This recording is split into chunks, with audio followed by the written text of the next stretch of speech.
let's sing.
Shut up, old man. You smell like farts.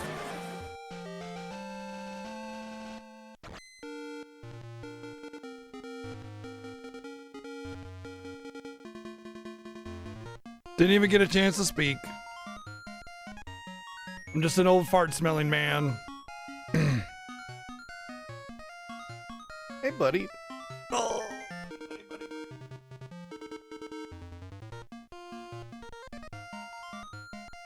You can come over here, buddy. She.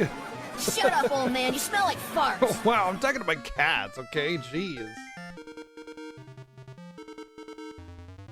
Maybe my cats are telling me to shut up because I smell of the flatulence.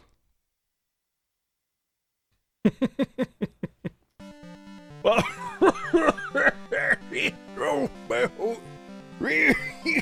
yeah, well, all right, kiddos. Well, we got video games going on today. Oh, back from an era. Oh, you weren't even born yet. Not even a twinkle in your father's eye, I tell you.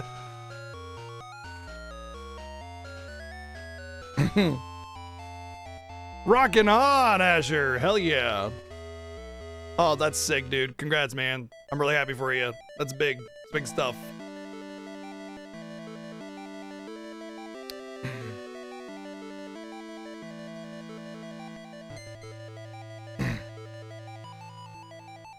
Well, Plain Isaac, thank you for the 301 bits. And the 444 bits. And No Name, thank you for the 444 bits.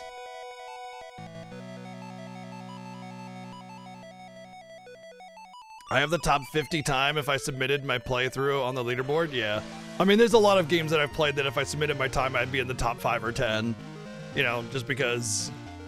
But the thing is that it usually has to be single recording, you know, but still.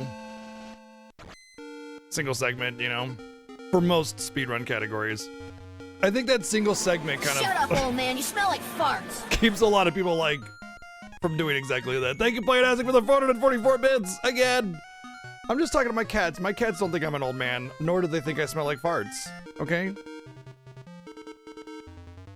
Oh, Cecil's so... I think it's super cute when cats, like, put their head, like this is the ground, and they put their head like this, you know? I think it's super cute, but they also look so sad. And I'm just like, are you okay, buddy?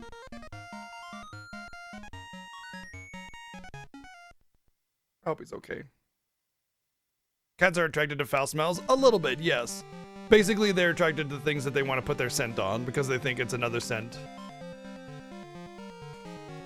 RTA is replaced. Single segment? Interesting. Really? Oh. Okay. I guess that means all the time I slept would be part of my time then. Real time, stands for real time attack. What that means is that 100% of the time that goes from when you start the game to when you end it is counted. So if you go to sleep, that's counted. It doesn't matter. So RTA just means real time attack specifically. So if you play the game for 8 hours, then you go away for 16 hours, you have 24 hours on your time.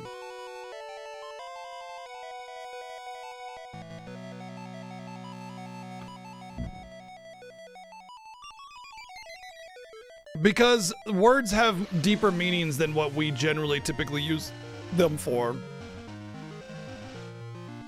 You know, attack doesn't just mean like I swing my sword at the enemy, right? There are a variety of uses and meanings of the words.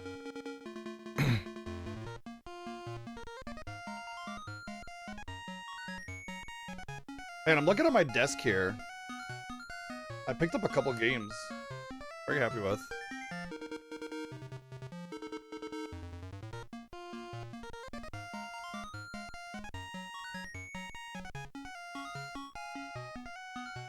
Well, because single segment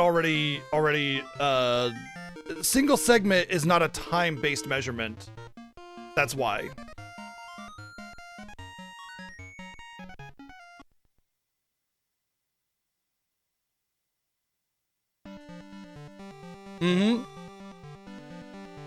Yeah, exactly. A lot of times when you see phrases and terminology like that, they're usually coined a lot longer ago when words had a much more broader usage of them and meaning behind them.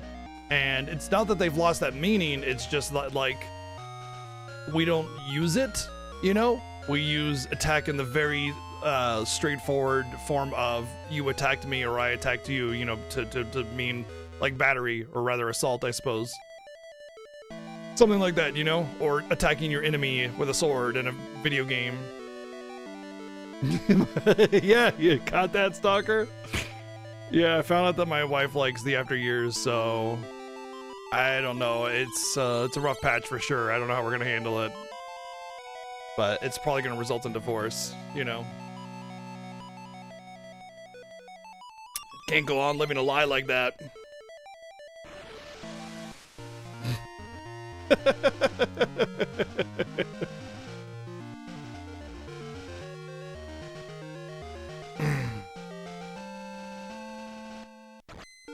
Yeah, it's okay. You're free to do that. I mean, you know, you're entitled to your incorrect opinion. Run.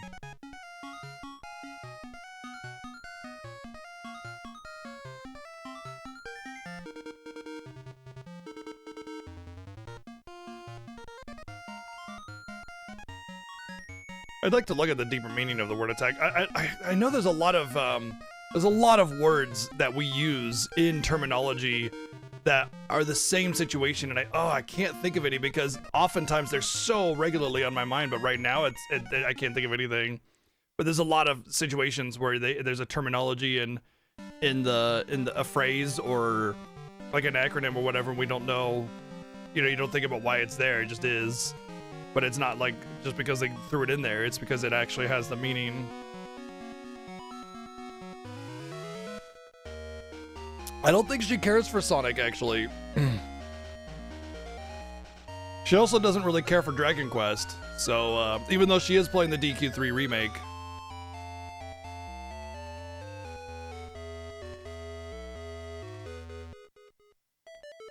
Yeah, it also means like a lot of games like Chrono Trigger can't be single segment if you're doing any percent, at least with that route, because you have to reset the game regularly to reload for RNG manipulation, which means it's not single segment by that definition.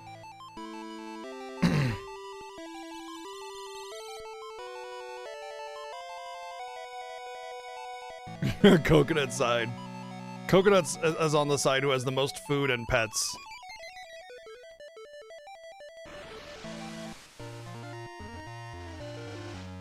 Where's DQ to compare to Tales of? I think Dragon Quest is above Tales of. It's hard. I'm like, okay, it's an action RPG versus a turn-based RPG, so it's a little harder to compare. But I think Dragon Quest overall is a better experience than Tales of. Honestly, I think the storytelling in Tales of is better than most Dragon Quest games. The only one that has a really decent story is 11. 8 story is pretty okay, but most of the Dragon Quest stories, you're kind of an observer. Like, you're supposed to be the hero of legend, but all you do is go around and observe scenes that occur that usually have nothing to do with the plot, and then, you know, eventually it takes you to the Demon Lord and you win. You know what I mean? Like, it's not really a good story most of the time. 8 and 11 are the only ones that really kind of ramp it up and actually have, like, a real story in them with characters and plot lines and growth and, you know, actual acts.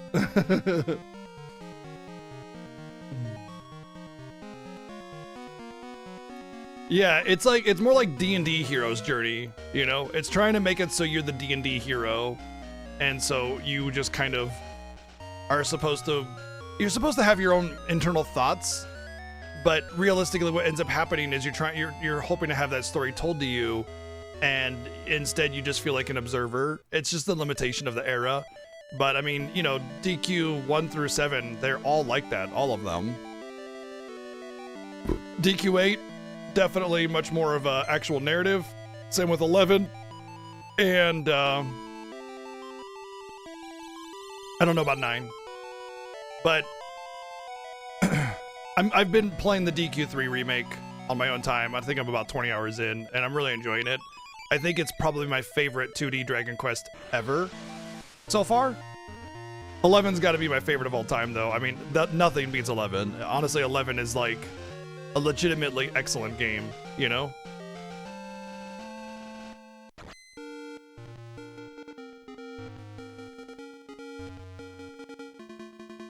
I think so, yeah. I mean, obviously I wanted to do the Metroid event for Metroid Prime 4. I want to play Monster Hunter Wilds.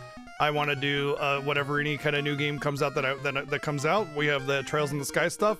But we finished 7, so, you know, we just gotta just play 9 and we're done with all the Dragon Quest games. Yay. Metroid my games, more or less, yeah.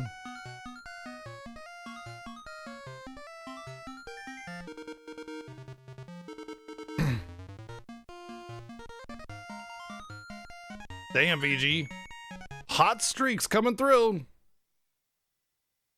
Hot stuff coming through. I should be able to, like, I should get a voice line from that game. Hot stuff coming through. And, like, anytime anybody has a streak over 100, it says it or something like that. You know, I was just thinking the same thing about how, like, lucky it is that Metroid begins with an M.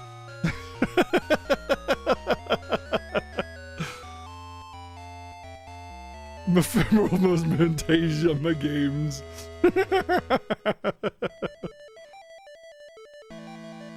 Oh, nice. You got a copy of Stellar Blade. Awesome. I hope you enjoy it. Stellar Blade is excellent. Like, don't listen to the Gooner talk about Stellar Blade. Yes, Eva's hot and there's some sexy outfits. Whatever. I don't care. I mean, like, there's porn on the internet. If I really want to see naked ladies, it's not far away, right? But Stellar Blade is just an excellent game, you know? Don't take the Gooner bait of like, this is how characters should be made. Shut the fuck up about that. Yeah, I thought the gameplay was 10. I thought it was excellent. In fact, if it wasn't for DQ3 Remake, I'd be continuing my second playthrough of the game with all the new DLC stuff and everything.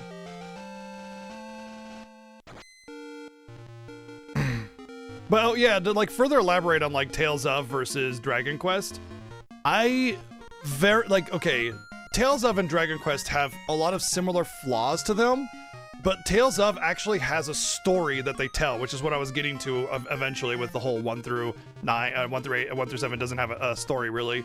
But what I was getting through is like Tales of actually tells a story, and you know, like it or love it or hate it or whatever, you know, you're still gonna be able to be interested in something there. Like, it's actually gonna drive you forward. Whereas Dragon Quest, the thing that drives you forward is wanting to, like, I don't know, max out all your characters, I guess. And there's definitely a desire for that in Dragon Quest games because the games are very approachable, despite oftentimes being a little rough around the edges or, you know, hard balancing or something like that. But, you know, anybody can get into a Dragon Quest game and enjoy it. And there's a sort of magic to Dragon Quest that you can't really define as well.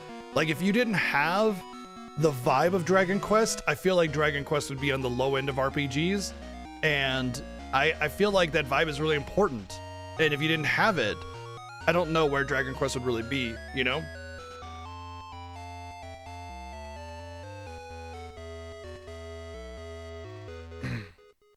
The saddest thing about Stellar Blade is there's this whole narrative about woke outrage about Stellar Blade actually depicting sexy women, but there's no outrage, it's just manufactured. Oh! Yeah, nobody actually cares about sexy women in video games. In fact, we embrace it. The only thing that we don't like, that is people that don't want hate in their media, is the objectification. And she's not, so whatever. You know, it doesn't matter. I like some sexy ladies in my video games. As long as it's within reason. I don't want porn in my Final Fantasy, obviously. But yeah, absolutely. I think most people like sexy characters, period, whether they be men or women or anything in between, you know? So I don't think anybody complains about that. My favorite part about Stellar Blade, though, is that it actually has a strong pro-environmental message. Oh, that's my favorite part. That's my favorite part. Because they conveniently left that part out of their discussions, didn't they?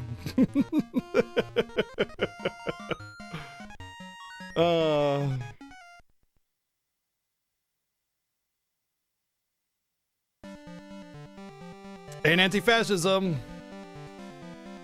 Don't forget that. Marvel's already naked. Yeah, so are dogs and cats and deer, elephants. God, I hate that. I hate that statement so much. It's the dumbest ass, idiotic, uneducated statement you could ever say about video games. Like, literally, we've been fighting authoritarian rule in video games since, like, Dragon Quest. Hell, since Ultima even, maybe. I don't know. No, Ultima was always like... No, Ultima, you were living in a good world, and you didn't really combat that. Probably, like, one of the Dragon Quest games, or Final Fantasy or something.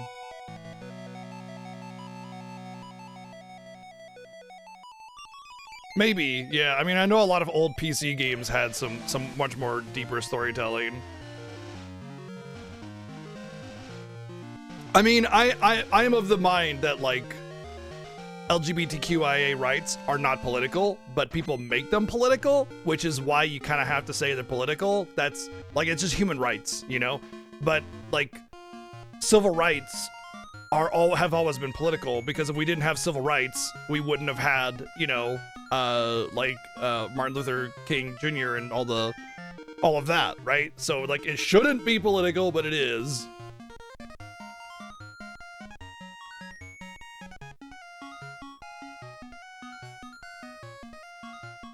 I agree, Mog. I can't, that's something that, like, I rack my brain about all the time. It's like, how did you play all these games to battle these, like, authoritarian evil assholes and then end up being one or being in support of one? You know what I mean? Like, how did you get through all of those games knowing what the bad guy looks like and then, like, live long enough to become it, you know? Right, exactly. That's the issue that I hate about it. It's that it shouldn't be, you know?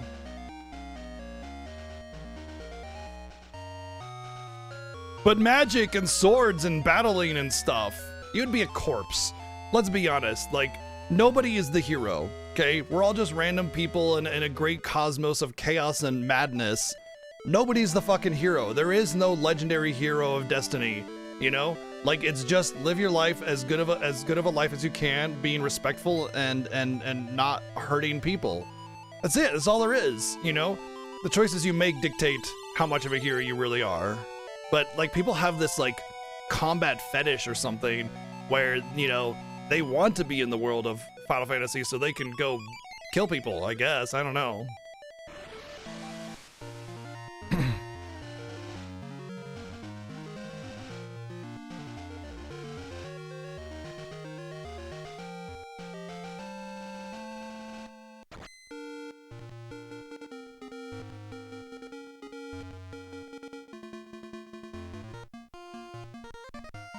Not to mention the oppressive nature of the world in Xenogears and how it relates to our own world. And, you know, tiered systems, classism, fascism. Man, Xenogears laid it on thick.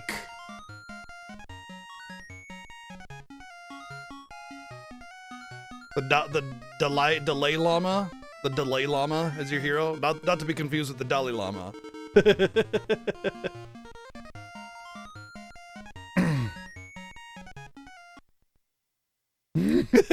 Look here, you little shit. All right, let's tone it down before we get too political. You know, talking about political messaging in video games is objective, but when we start getting political as a discussion and a debate, it starts to get in a weird place. So let's move on from that. Absolutely. I mean, but that's a new game. The whole discussion was, you know, keep politics out of video games when they've been around since, you know, decades. That was the point. So a new game obviously isn't going to have the same impact as a point necessarily. But that being said, anyway, let's get back to suplexing signs and beating up orcs, I guess. Just like we did in Lord of the Rings. We're beating up orcs then. We're beating up, I guess they're kind of orcs, aren't they? Like I mean, there's the Lionels that we talked about. But then, like, the ones that, like, have the spears and the swords, I guess, I get like in Zelda 1, there are those like orc pig looking things, moblins. Yeah, that's what they are.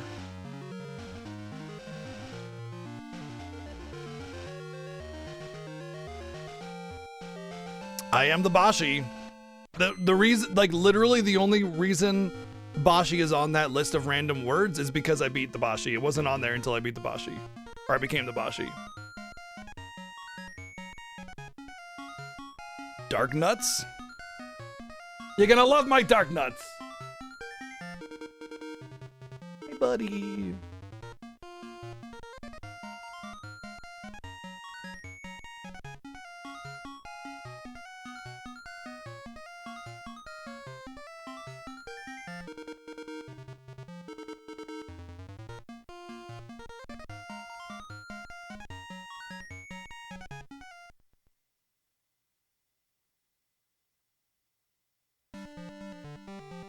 Cecil is sighted. Yep, he's up there.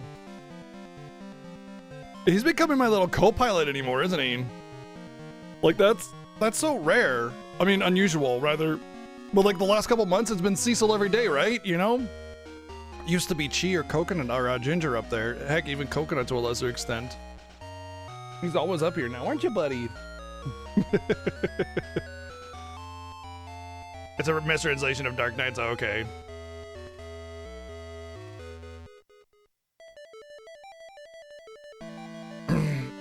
You know, I guess I did name him after Dark Knight Cecil, or Paladin Cecil. Which one is it?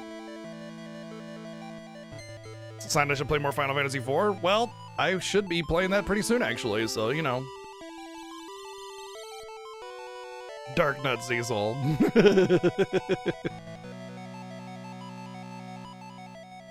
Oh, no. Sorry, buddy, you can't help me on my Final Fantasy IV playthrough if we hit the incentive. He's devastated. He's not even looking at me. Alright, so we entered Dungeon 8, and we're almost dead. So, great.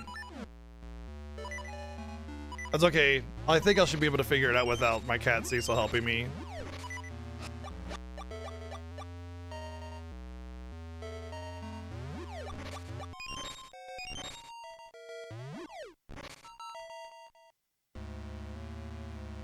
The thing I'm most surprised at is I still have the level 1 sword.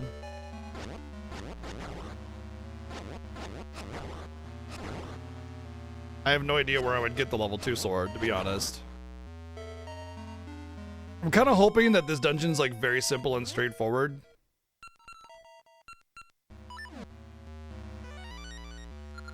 Open your ears to the sound of a sword against the wall.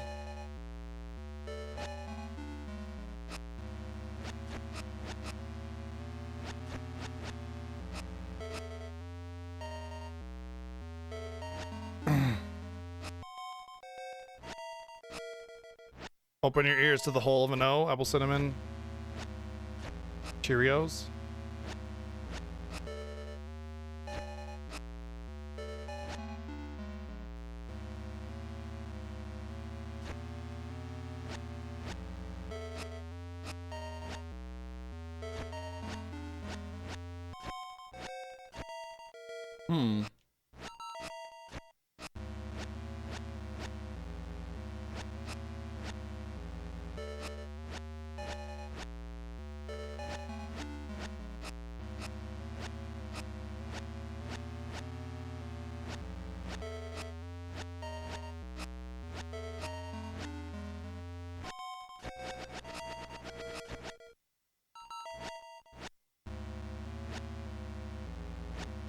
None of the walls sound different.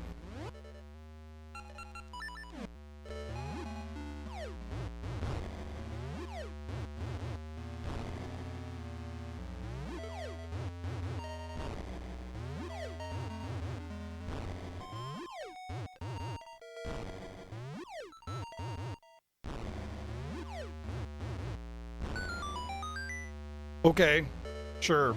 If you say so.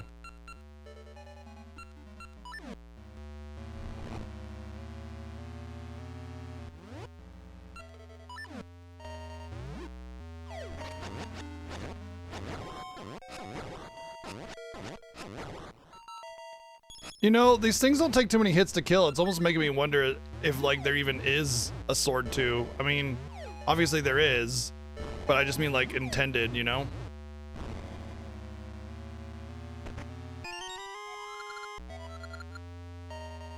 Hey, what's up? What's up, Cassette Cobra? How's it going, dude?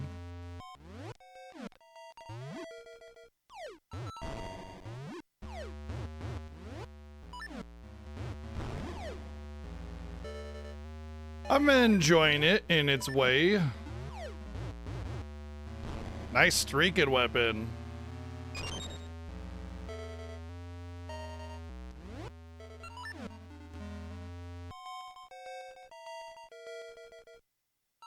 Yeah, I had the same opinion about Dungeon 7, to be honest.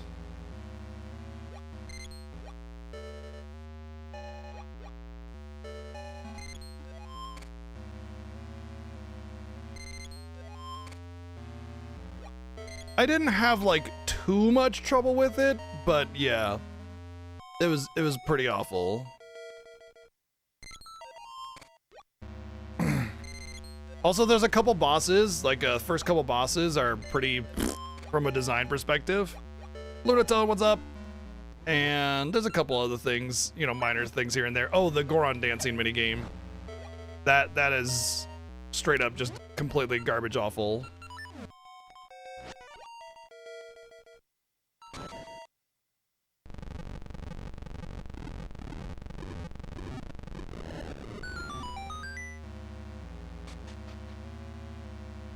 Yeah, some of the bosses, like the mermaid boss was awesome. So like the Jabu Jabu dungeon sucked, but the boss was really cool. Oh yeah, Tokay Island also was terrible. What's up, Lafren? Yeah, so I mean, there's like, at the end of the day, it's Link's Awakening, right? You know, at its core, but like, it's Link Awakening minus, you know, I always say, because there are some things, good lord, you know? Just awful, awful, awful designs. Okay, I'm guessing then that this is like to get back in order to wrap it a different way. No, this is a viewer voted game, viewer choice. So once this ends, the seasons will have to get voted in, and I don't have it on the list because I don't own seasons. I own ages. I will say though, also it's really important to note that the Final Fantasy Fiesta is next week. And when the Final Fantasy Fiesta starts, everything else gets put on hold. So starting December 1st is the annual race through the entire Final Fantasy franchise.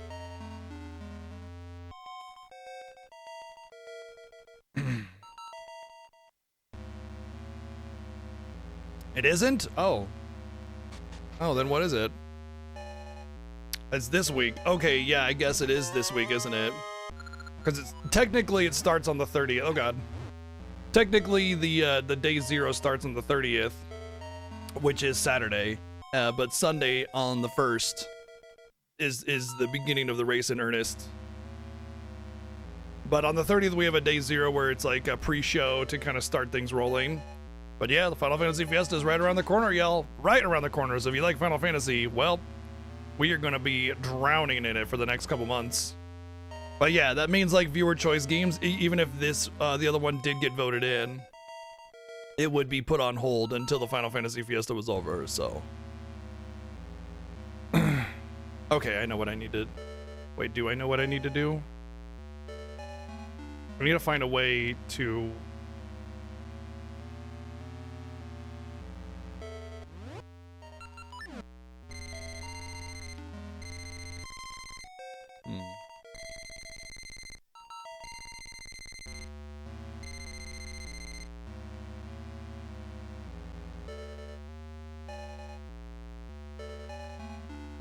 everybody prefers seasons over ages. That's like been the big point, the big topic all day.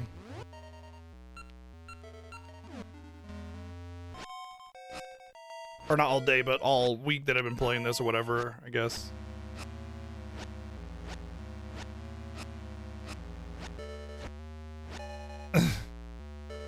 Yeah, we won't be playing the 3D FF3. We'll be playing the Pixel Remaster. And yeah, a lot of those like mid-2000s ports and remakes and stuff were pretty shoddy because they weren't made by Square. They were made by like Matrix Soft and CyberConnect 2, which are third parties. So like the GBA ports, the 3D remakes, which weren't even barely a remake hardly, a 3D butchering, and a lot of the side sequel stuff. When you go online, it's usually split. Oh wow, yeah. No, we've had like basically everybody has been rising up and giving Oracle of Ages shit because the Seasons just has like better items, better combat, and doesn't have the Goron dancing nonsense.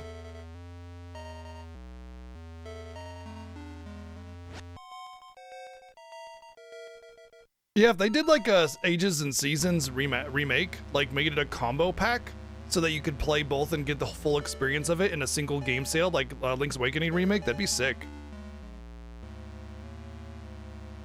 Maybe that's Nintendo's current side project there.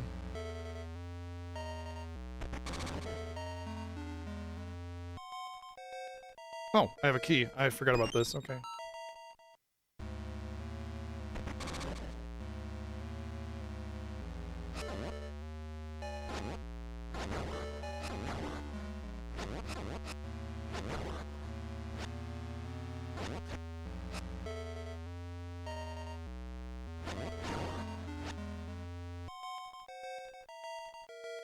Could be, yeah, the planned third game. That'd be neat. I think that would be a good thing to do. Okay, so there's that.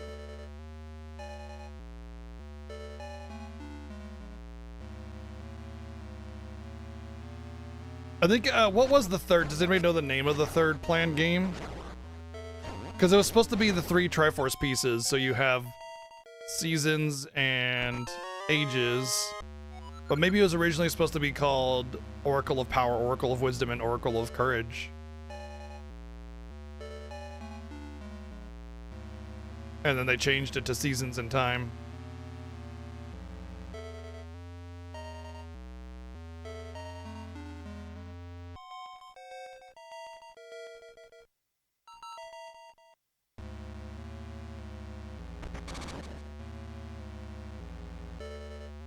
Naming reservation starts on day 0, as well as working towards incentives. Yes, correct.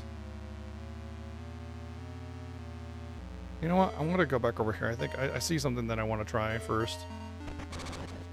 As mentioned in the Discord, if you're not in the Discord and you want to reserve names and stuff, I highly recommend getting in there because all the rules about how to reserve names is listed in there. When it takes place, all that stuff. It's really important.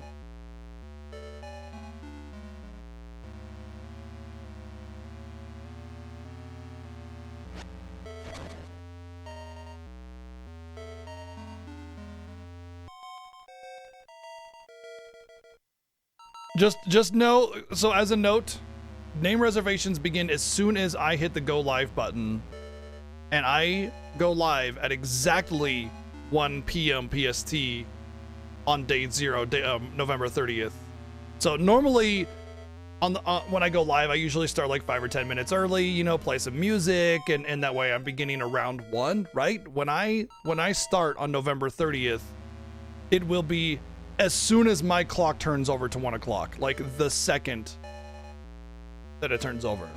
So just keep that in mind, because I want a fair and equal starting point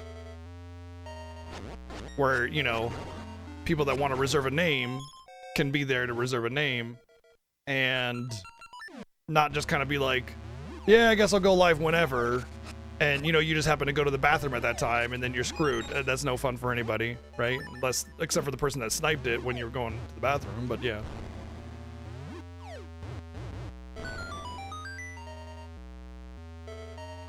No, I'm not using a Discord timestamp because a Discord timestamp will be different than my clock.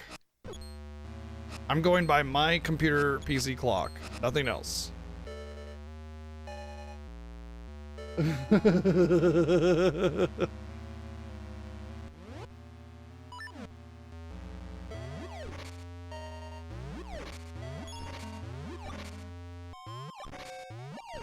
Wow, lots of fairies, my goodness.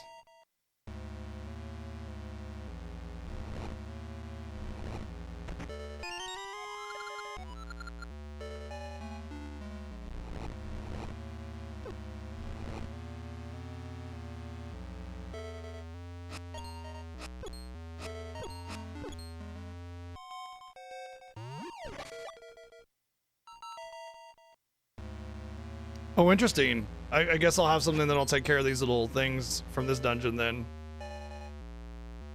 Also interesting that I can't move that block. That feels like you should be able to move it. Alright, I'm glad I came up here then.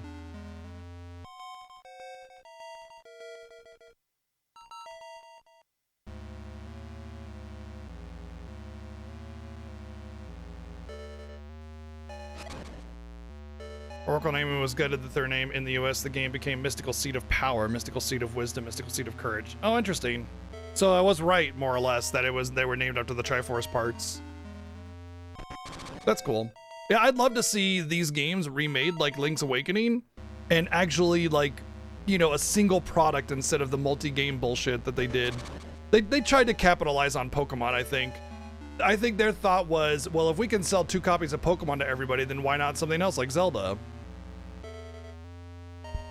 So if they remade Seasons and Ages, heck, they could even rename Seasons and Ages into a single game experience that encompasses all of it. And it's like you kind of, like you switch through time, but you switch the seasons and time game adventures or whatever dynamically or something like that. There could be some really cool stuff they could do.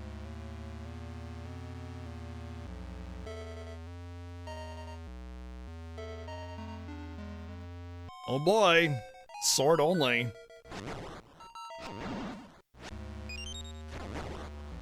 If you're playing on NES, sword only is not so bad, but anything else, you pretty much have to wait a long time before you get the blood sword.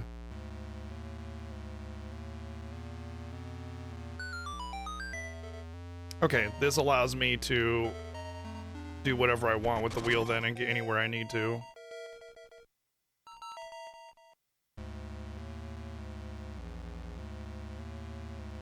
The initial pitch was a remake of Zelda 1? Wow. It was the era for it. Early 2000s was Remake City. Like, I know we got a lot of remakes today, but like early 2000s was all about porting and remakes and stuff like that. Because like if you think about it, look at all the ports and remakes. Technically they're ports and remakes on the like GBA and PSP and PlayStation 1. You know, a lot of those are remakes. They're not ports.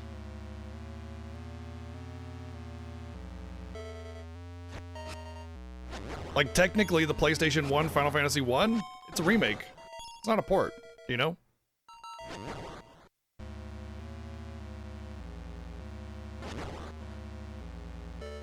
And they were awful. Well, some of them were. Honestly, the only really awful one were the 3D FF3 and FF4.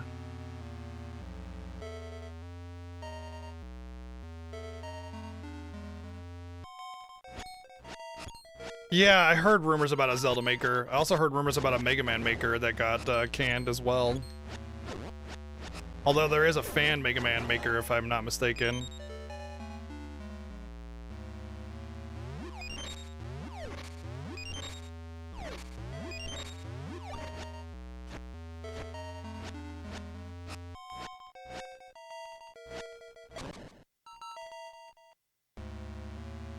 I know what I need to do here. This is actually really sneaky.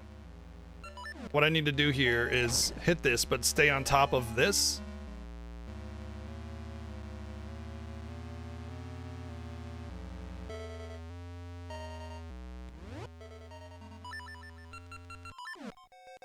I was wondering why there was such a weird line of the red thingies, and then it hit me as soon as I saw how close it was to the line and how it poked out. I was like, yep, that's what I gotta do.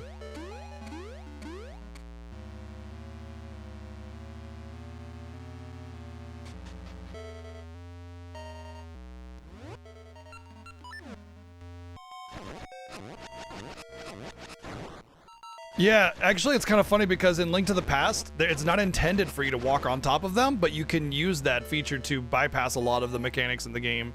It's used a lot in the speedrun, but you're not originally intended to walk on them.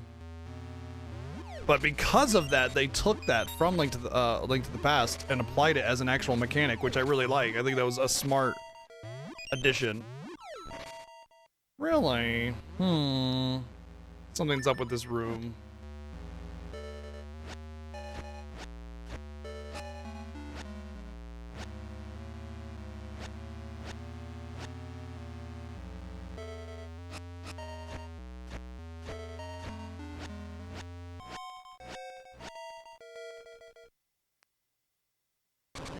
Oh, I see.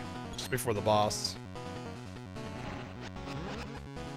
Yep, that was obvious. Ah, okay, so it's straight up Aghanim. Is that it?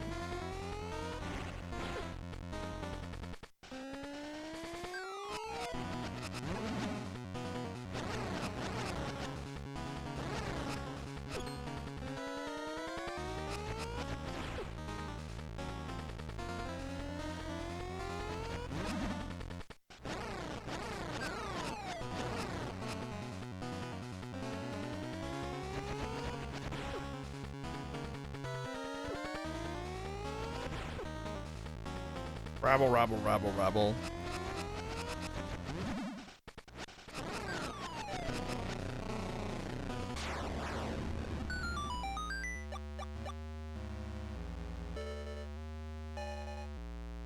I haven't played Echoes yet.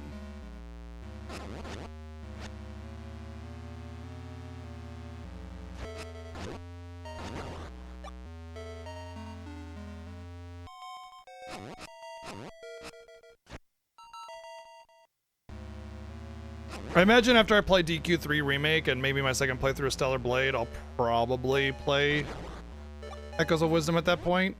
Would be pretty likely. Die, Vivi!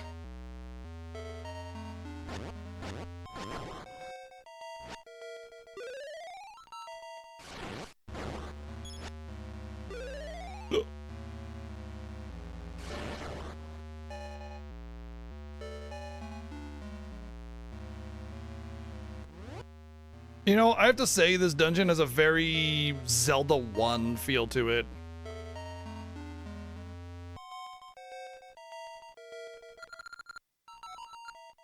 Something fits in this hole.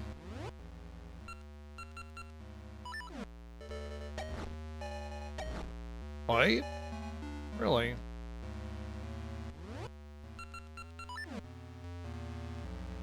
But it seems like every room is just like the big room from Zelda 1 kind of style. Also, this dungeon is kind of huge.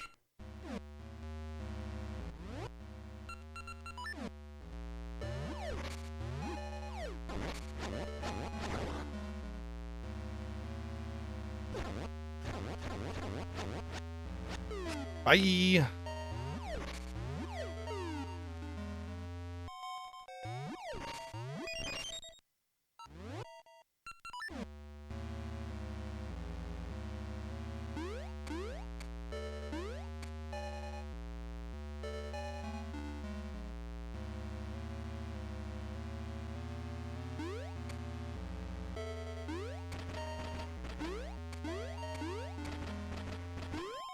Alright, well, it won't let me get over there.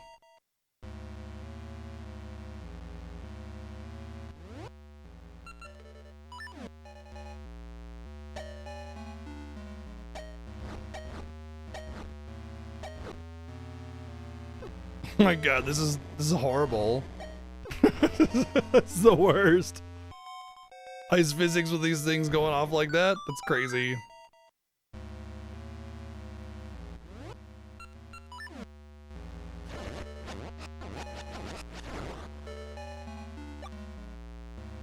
You know what's kind of funny? I keep talking about how, you know, these games being remade, like Link's Awakening Remake, would be great. I haven't played Link's Awakening Remake. I haven't played it yet. I was gonna stream it, and you know how things go. They get in your way. Now it's kind of like one of those, I guess I'll just do it for a Discord review, you know?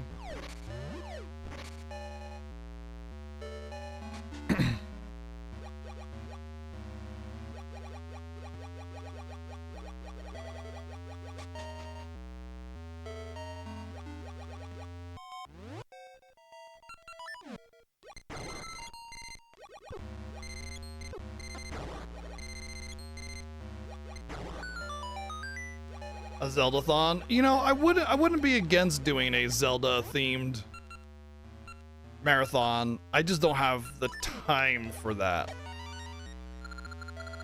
Paths open when ancient words are mastered.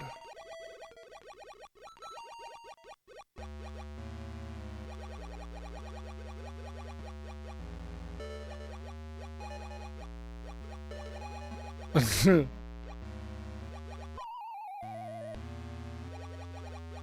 can tell this is going to be a joy.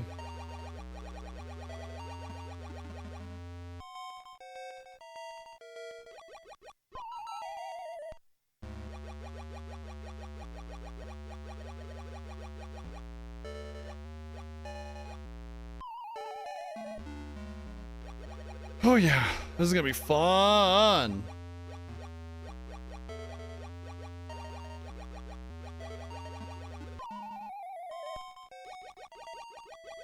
This game does not have a good enough swimming mechanic to do this bullshit.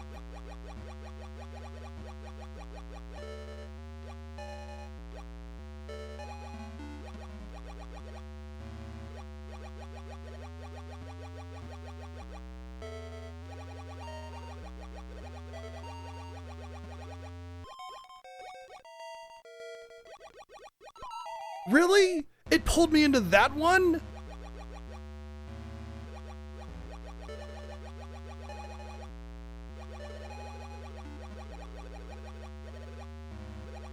Kind of feel like I need to go to the bottom left. I guess it's nothing? Okay.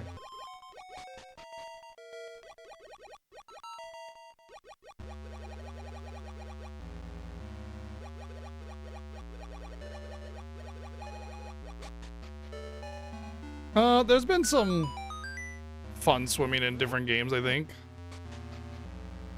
Or rather, not terrible swimming in some games.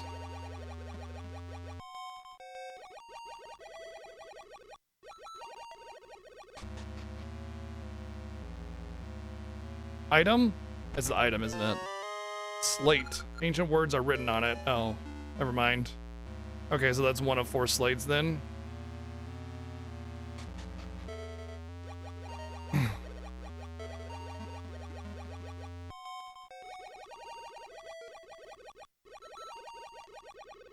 Yeah, that's fair. Exaggeration, right? Yeah.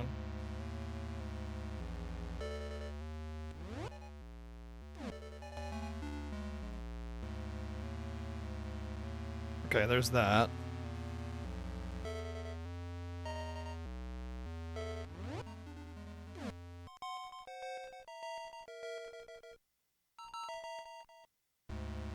I think it's gonna be like the 4 tablets are off the center of that room, so left, right, down, and somewhere else.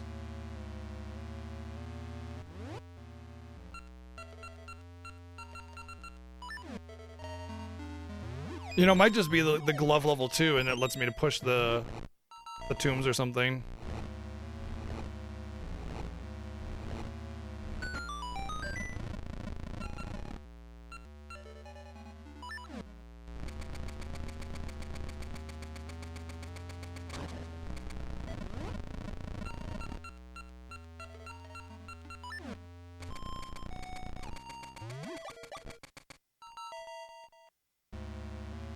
Huh. Ah. This is the reason to be up here. I'm trying to think, but I know there was a couple of games that I played semi-recently that had good swimming. Okay, so I need to get whatever affects that first. So this is a pointless thing to go up.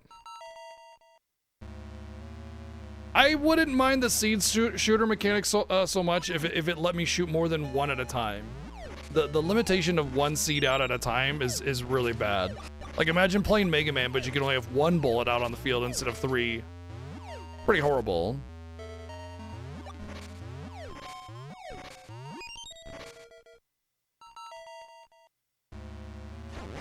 And then also, kind of the whole, like, I think all the seeds should just be canned, and then just as you get different seeds, it enhances the current seed that you have with that property.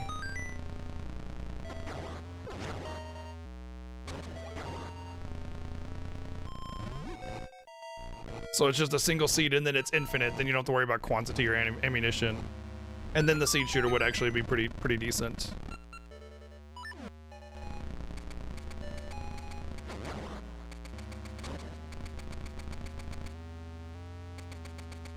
Slate 2.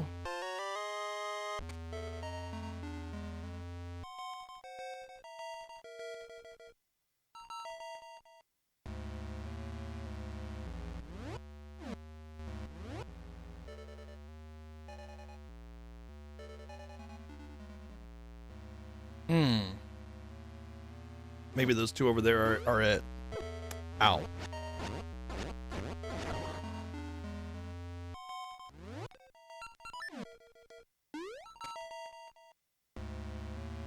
Ah, but I'll need to get through here to get over there. Oh, I'd love to do a Zelda-thon. I just do not have the time for that though, that's all.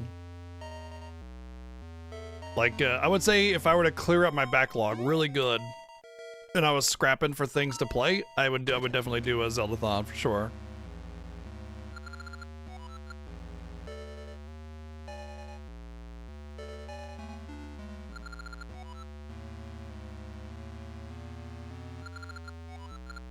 I have 2 slates. Why isn't another one?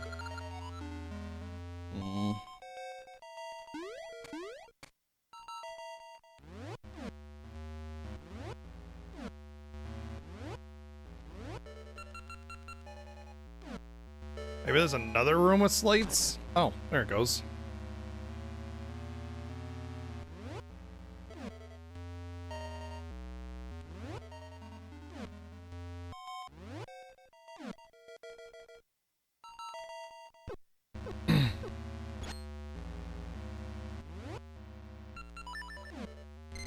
I don't think my backlog is eternal, personally. I think I'm catching up on it, actually.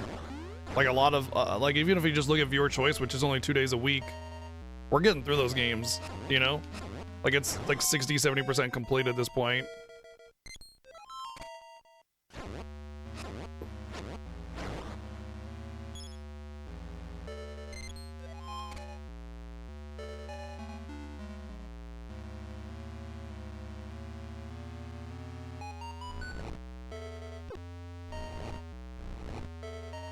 I have no idea. Oh, maybe you swap with them? Nope. Nope.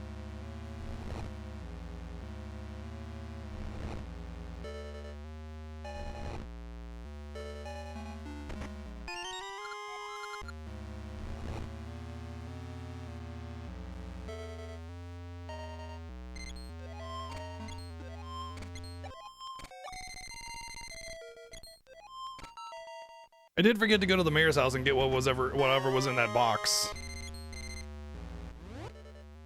Okay, so I'm gonna have to go down to go up into the mine cart to get the 4th slate, I think.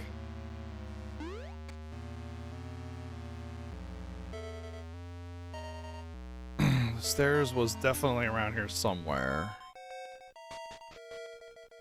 I think the stairs were from down though. I think they were downstairs. Maybe? No. No? I don't know. Anyway, we should just go all the way down there. Let's check out the box down here first, see if we can get to it.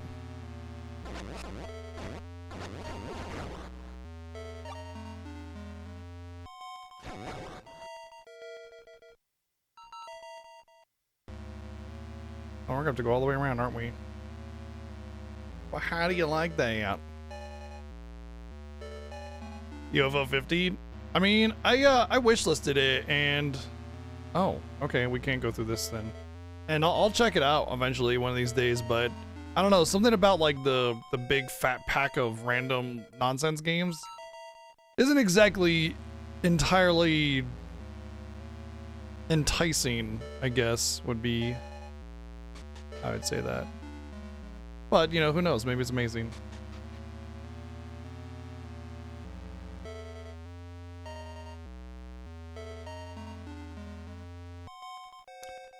I don't know how. I guess there's the teleporter. That would let me get back to the beginning. We're dying. Huh.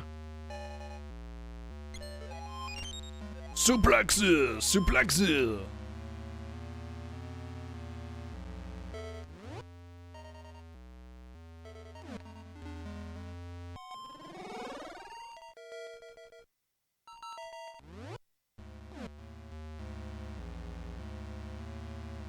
Oh, that's kind of cool.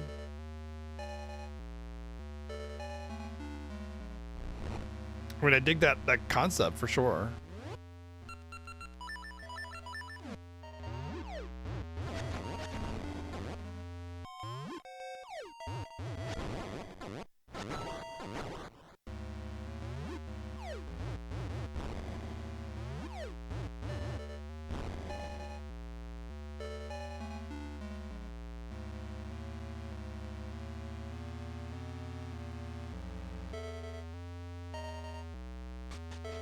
Yeah, I mean, like I said, I wish listed. I'm interested in checking it out. I just don't know, because I mean, there are those like cheap ass scam type things where they say, hey, look, 50 games in one, and they're just like knockoff garbage.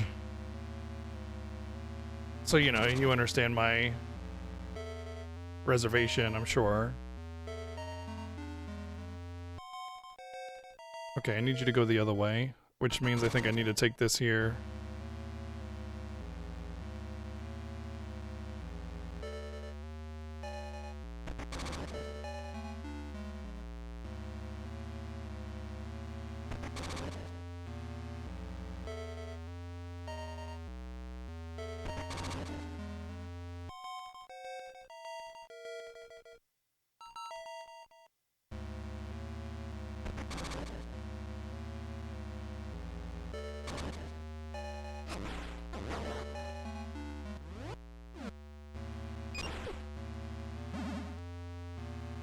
Oh. Wait, how am I supposed to get those in the corner?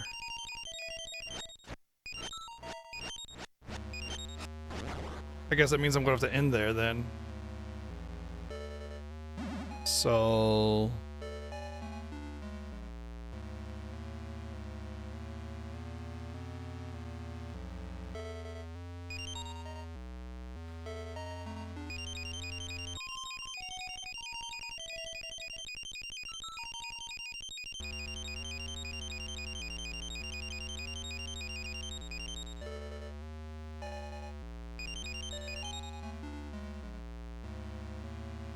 Nope, I screwed it up.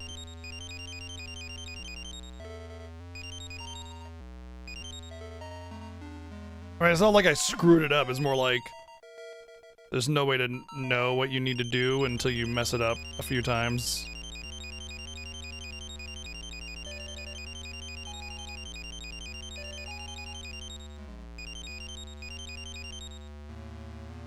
I just did that, didn't I? But if I go like this, then I just pay myself in a corner anyway.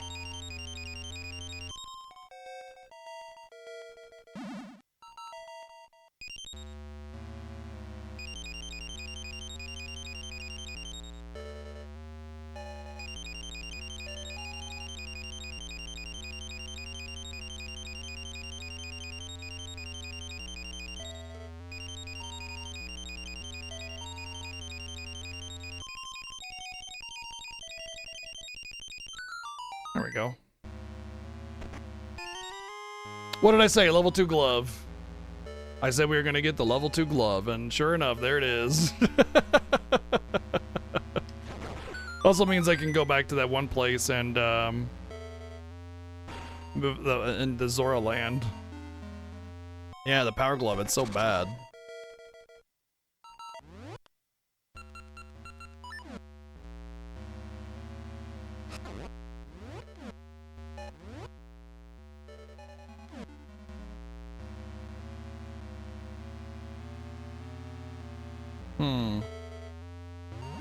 Oh!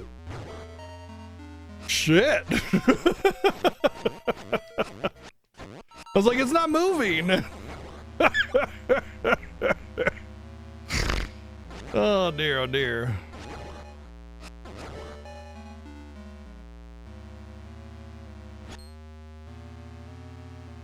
Does that mean...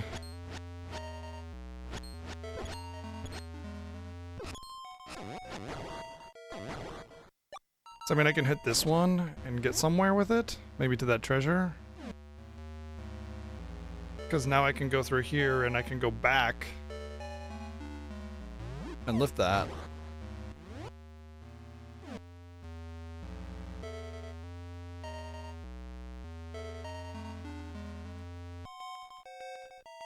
It's not even that, it's just I just had to let go of the whole, because I was holding the button to push it. I just needed to let go of the damn button.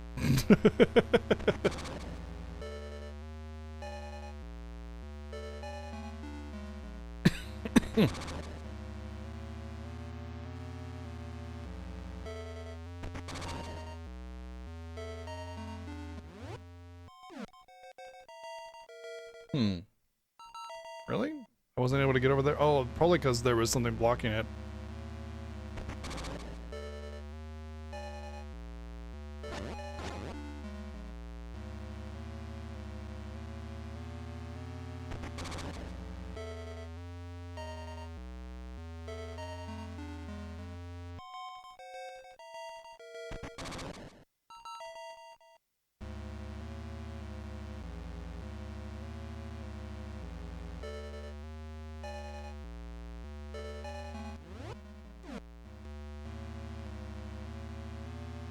I just never went over here? Really? No, I definitely went over here. Oh, it's just the thing is covered by the map. That's why. Alright, so now I just need to find... Oh, I still can't push this out of the way, which is really weird.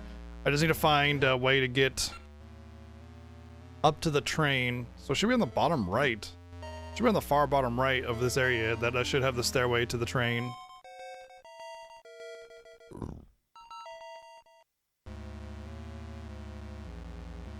I need to take that midnight train going anywhere, or specifically to the 4th slate, you know, that would be ideal. Yeah, I'll take it easy, Vila Core.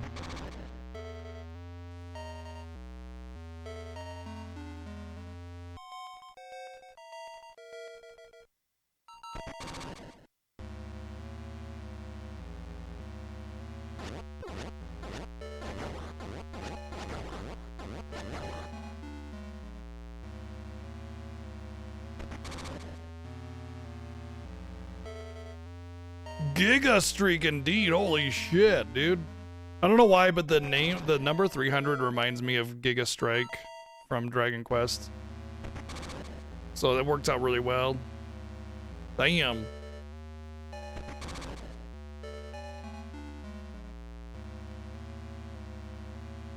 That's a biggin. That means that, like, because the streak system started right before the Final Fantasy Fiesta, by the way. Keep in mind, okay, this is how much I stream, all right? The streak system started right before the Final Fantasy Fiesta began, so like right about now. It's been going for about 1 year now. Out of 365 days of the year, I have streamed 300 of those days. That's how much I stream.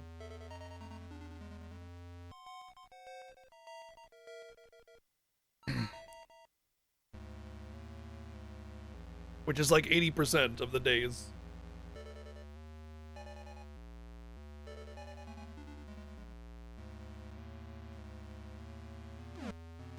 Yeah, there was a couple situations which broke streaks for a lot of people, and it had nothing to do with, you know, necessarily like your like disinterest in viewing it, but simply like the streak system was just pretty bugged. The fact that he's actually been able to keep it is pretty unusual. DW, thank you for the sub gift to Zakabit. Zakabit. Thank you for the sub gift. It's gotta be around here somewhere. Maybe it's up there.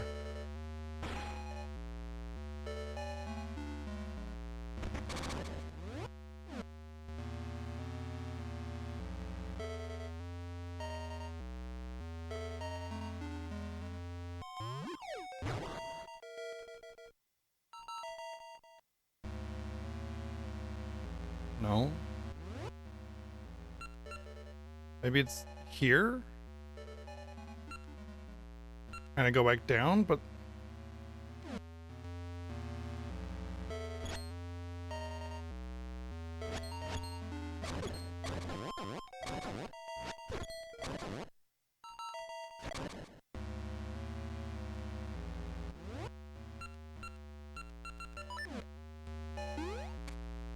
What the? Why did I warp like that? That's weird. Like, curved. That was like a curveball.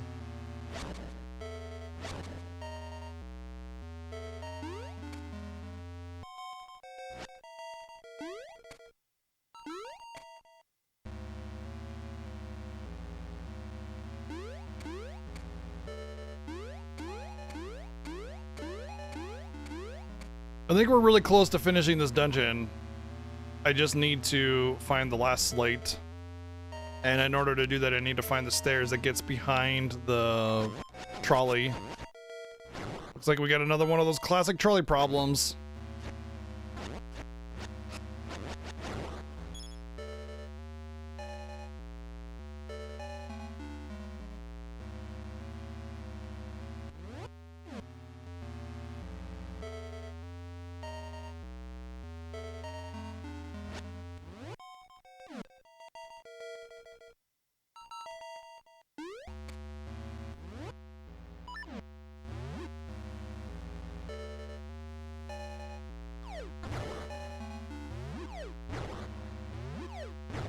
Imagine having an entire sarcophagus dropped on your head and you're just like, ow. Oh, I know where it is. I didn't take this path over here.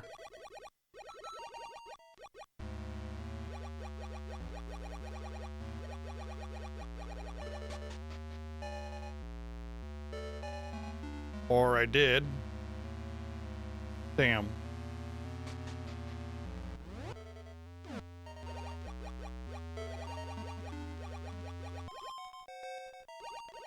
Okay, if the water can take you like all the way across the dungeon, then that means that the stairway for this could be anywhere.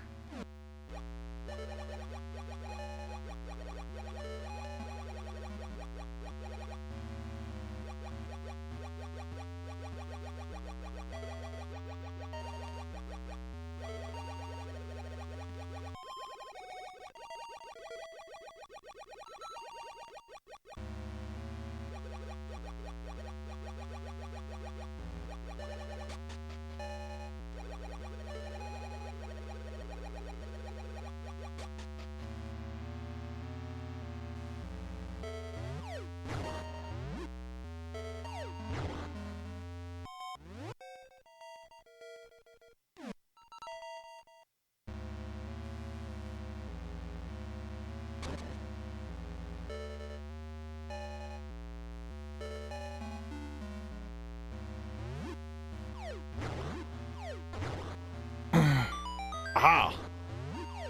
There we go. Well, this actually takes me towards the boss room, potentially, but it also could very well lead me to the stairway I need for the trolley. So let's keep going. Let's see where it takes me. This might be it. Yeah.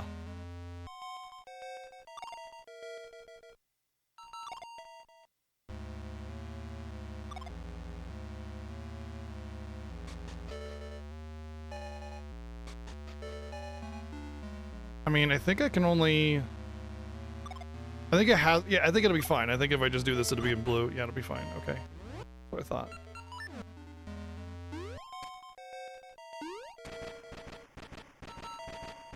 I mean, when you set keys on fire, they just become fire bats. So maybe don't. Maybe don't set the keys on fire. Time for a drink of coffee.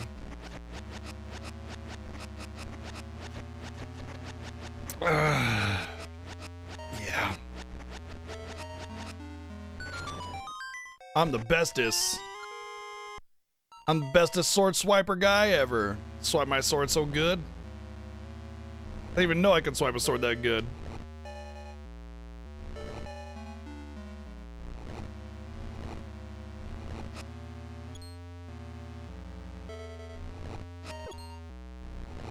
Uh-oh.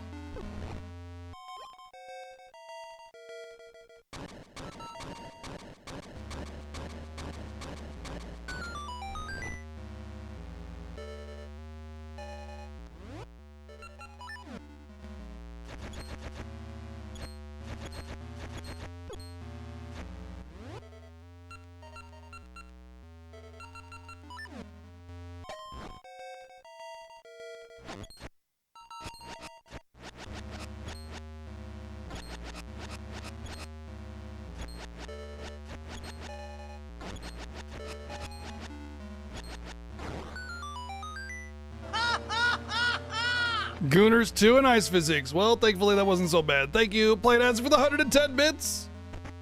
If I just kept swiping at him, I would tink off his Morningstar mace thingy. Then it would knock me back and it was fine, so I didn't have too much problem with it. Bye-bye.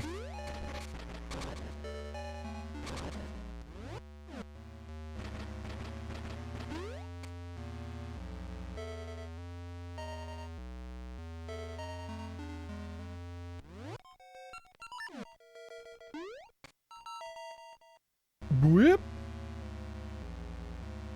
We did it!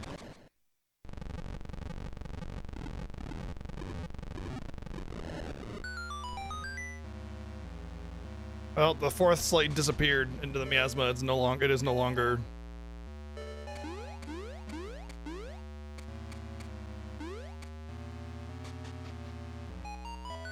Boop, boop, boop, boop.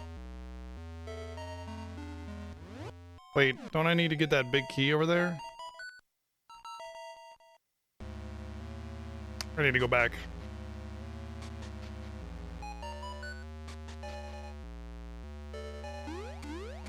I did think I was thinking at the time, I was like, I should probably check that now, but I didn't want to get stuck over there and have to go all the way around. But it's fine. I think it's just right down here.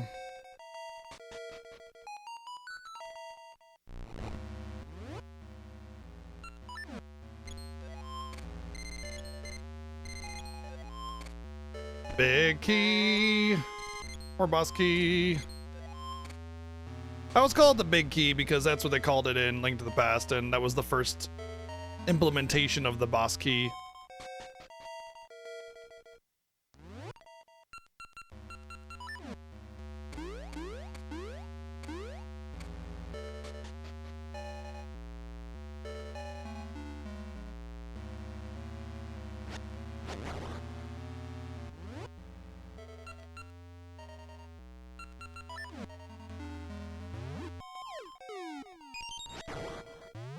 I mean, honestly, they both do. You know, why not like the Emerald Key or the Jewel and Crescent Key or the Golden Key or, you know, Bill's Key of Keyness, you know? It shouldn't be any of those.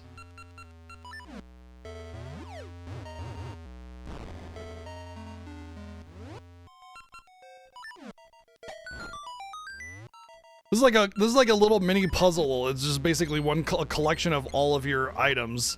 Basically, the game saying, "Hey, did you get all the items?" And it's like, "Well, shit, how'd I get here, bitch?" You know?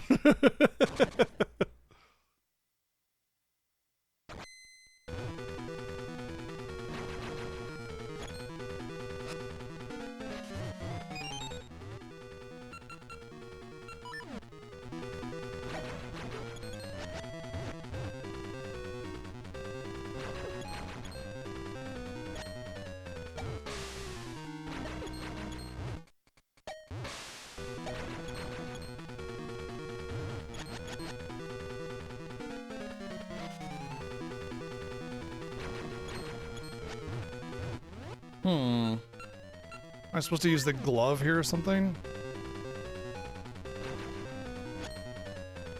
It feels like I'm supposed to knock it away from him somehow.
This should be called Legend of Zelda and the Sometimes Confusing Bosses.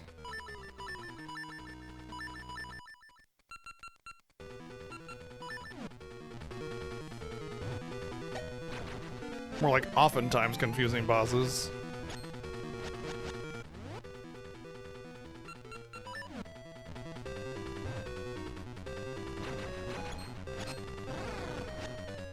Oh, I have to hit the hands into him? How was that was not conveyed at all. Like with how he's moving around, that's like nearly impossible. Are you serious?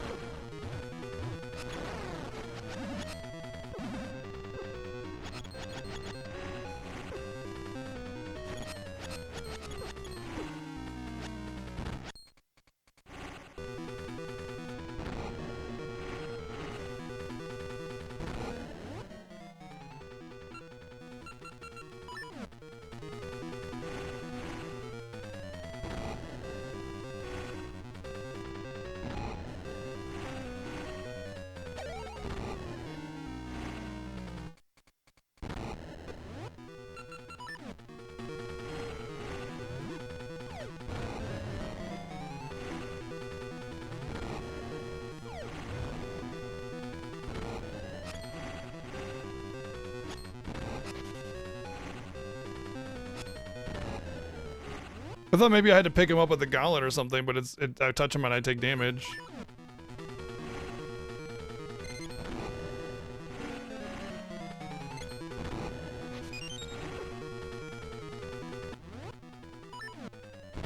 Maybe I'm supposed to throw it into his mouth or something.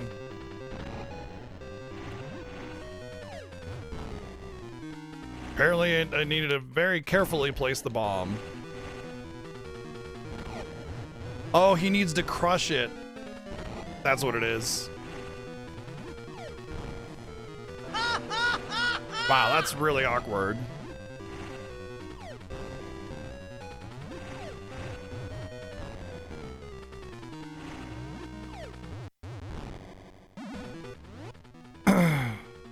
Reminds me of a thing in Golden Sun 1 at one point about middle of the game. You're supposed to knock over a support pillar with a key blast, except it's technically possible to brute force your way through the logic gate. Supposed to wake your way, sure you have it. If you do, Gary gets frustrated, stomps the ground, and knocks over the support pillar anyway. That's really good. I like it.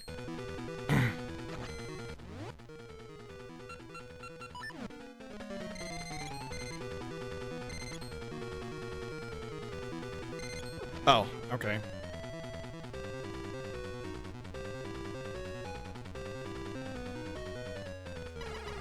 Ah!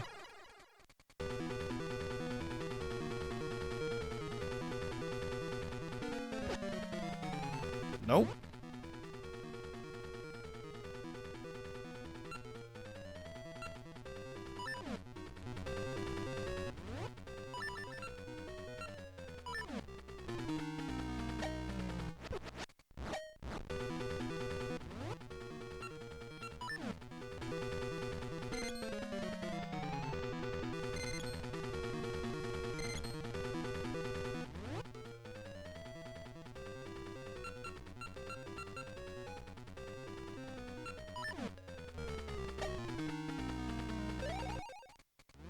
Hello, tiger. I guess the only thing I got is like a shield. Nope. This boss is stupid, honestly.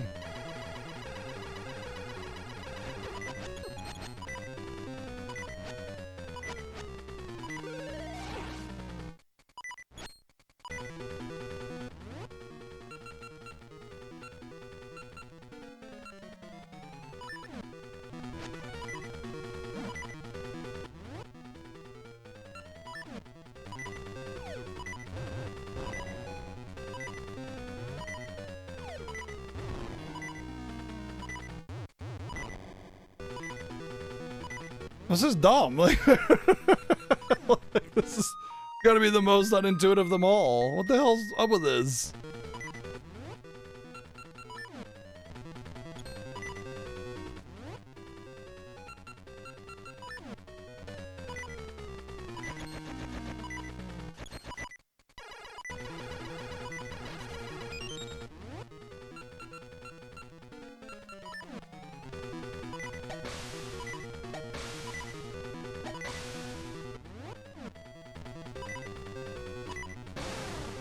There we go. Wow. That's an insane expectation.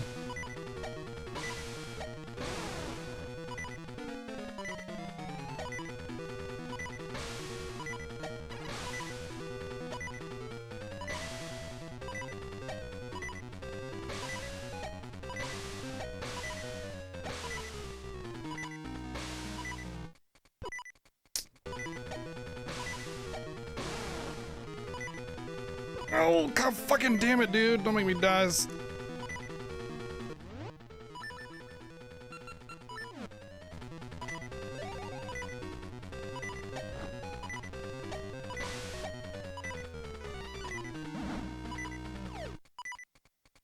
Not dead? You've got to be kidding me.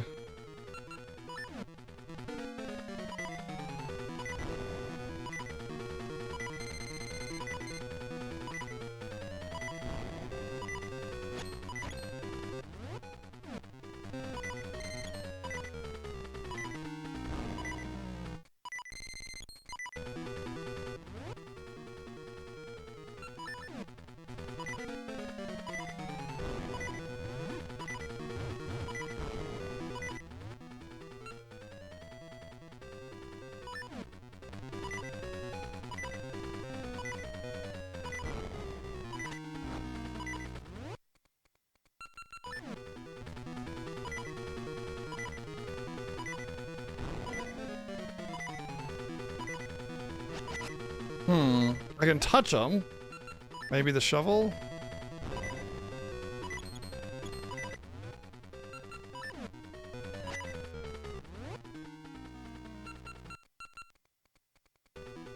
I tried to pick him up. That didn't work.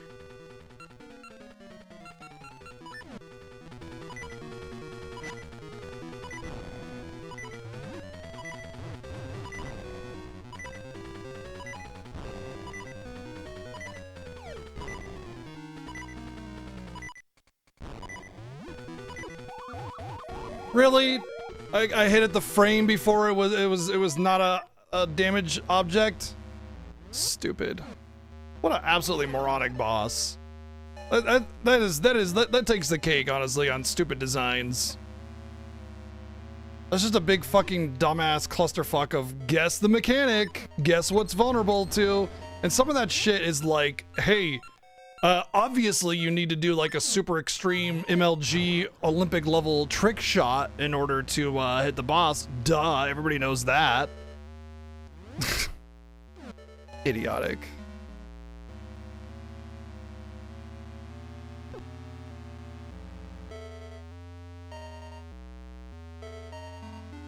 I wasn't reading chat, I was trying not to die.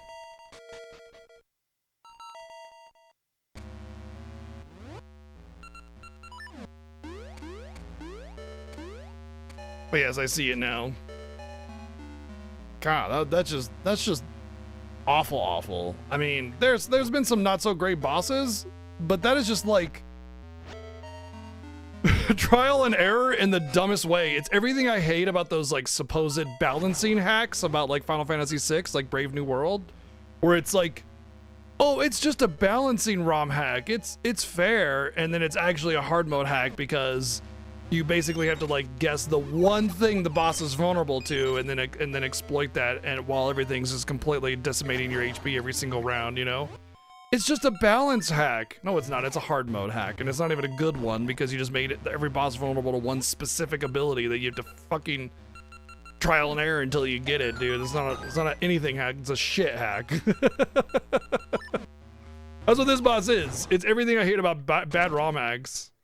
But it's okay. We got to like the 15th phase, so now we just need to get there again because we already know how to do the first 15 phases. So you know we just got to get there again.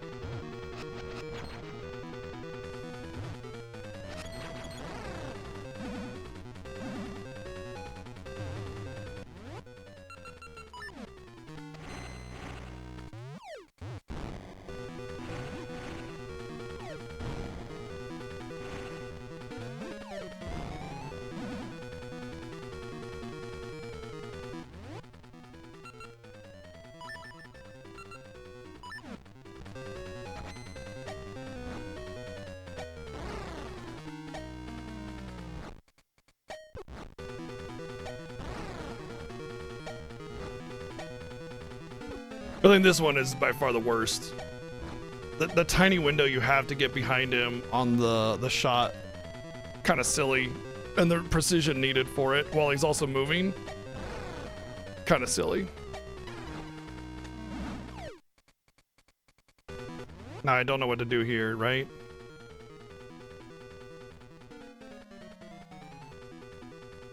Yeah, I haven't figured this one out yet.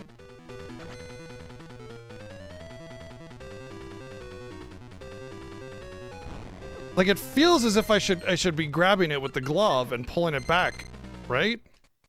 That's what it feels like. Because it's like slowly going back. I should be able to grab it, but there's no grabbing. There's no sword swiping. Shovel didn't work, bomb didn't work, cane didn't work. I guess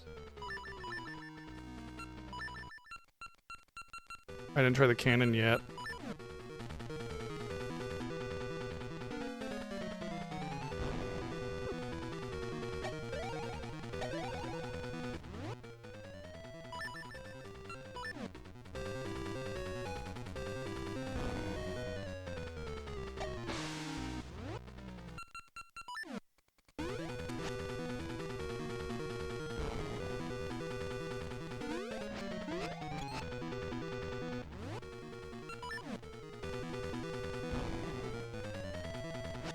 I mean, it can't be the boomerang because it's an optional item, but still, sometimes optional items can be really good.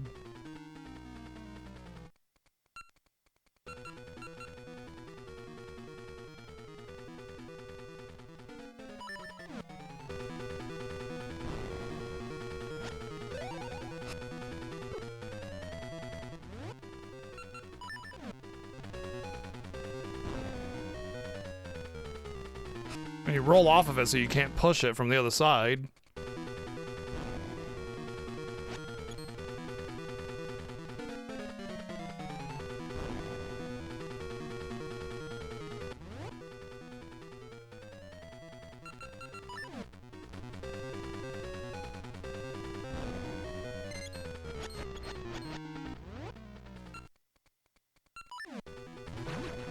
Oh, I think I got it.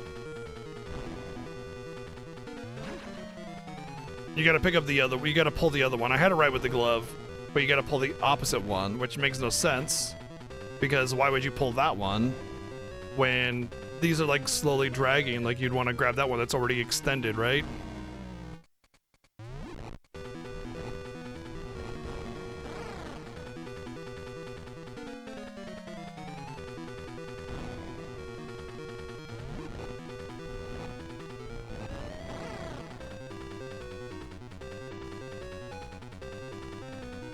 So yeah, totally unintuitive on top of just being a dumb boss.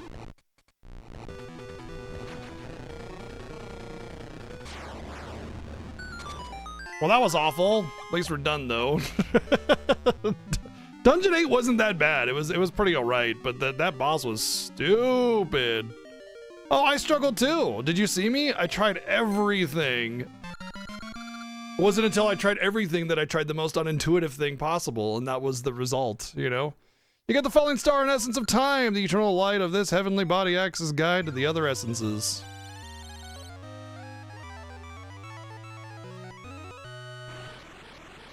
I don't think you were an idiot for struggling with that fight. I think it's just a shitty fight. I think it's just really, really dumb, you know? Which is like whatever. You know, we're past it. Thank you, Linkle. You've gathered all the essences of time. Now I can create something that will aid you. Link, please visit me after you've grown up. I'll wait for you, no matter how long. What? There's no, like...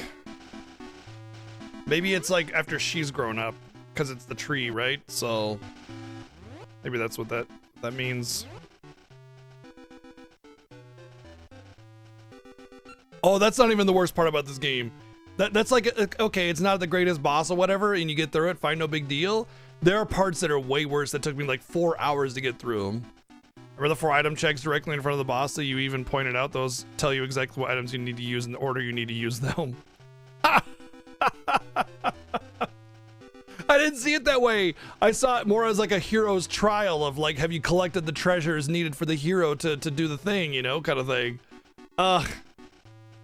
Whatever.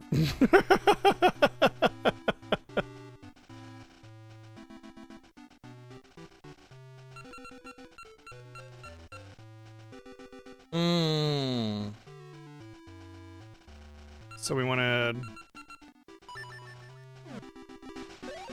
First thing I want to do is go to Zora.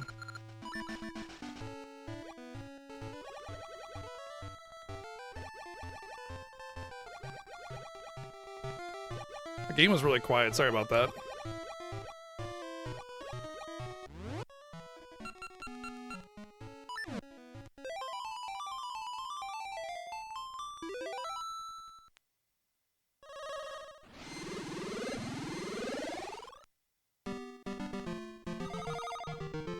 Yeah, it's not like an intuitive kind of thing, you know? It's a really cool concept, but it's not something that a player would look at and go, clearly these are the items I need for the boss before they even enter the room, you know what I mean? So while I appreciate what they're trying to do there, I don't feel like, you know, it was the way to go. The boss itself needs the telegraphing. You know, the rest of the dungeon is the puzzle that you're trying to figure out, right? That's how I see it anyway. I feel like that's kind of pretty common way of seeing at it. But it is hilarious to point that out and just be like, Yep. Son of a bitch.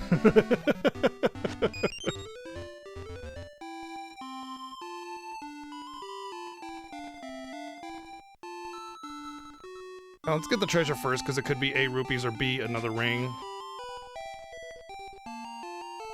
Have I played Armor Core 6 or ever planned to? You mean this one?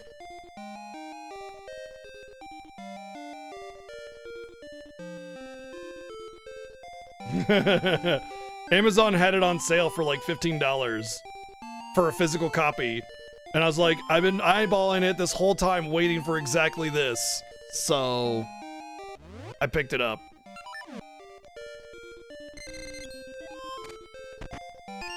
I thought it might be a ring.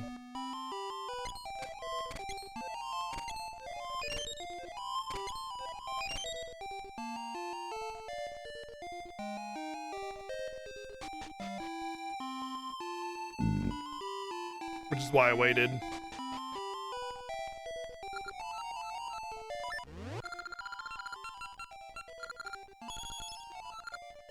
Green luck ring, half damage from traps. Garbage. Blue luck ring, half damage from beams. Oh hey, he'll buy it for me. Yay. Pegasus ring, lengthen Pegasus seed effect. Like ring. Come on, like, I already have one. Thank you. Yay, I get to praise them all. Fist ring. Punch when not equipped, that's what that ring is. Why are the rings so dumb? The rings are awful.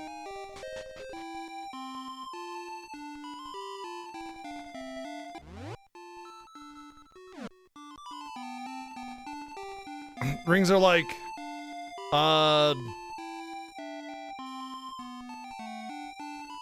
when the full moon is out and you're wearing a pink shirt and green pants, you get minus 1% damage. You know?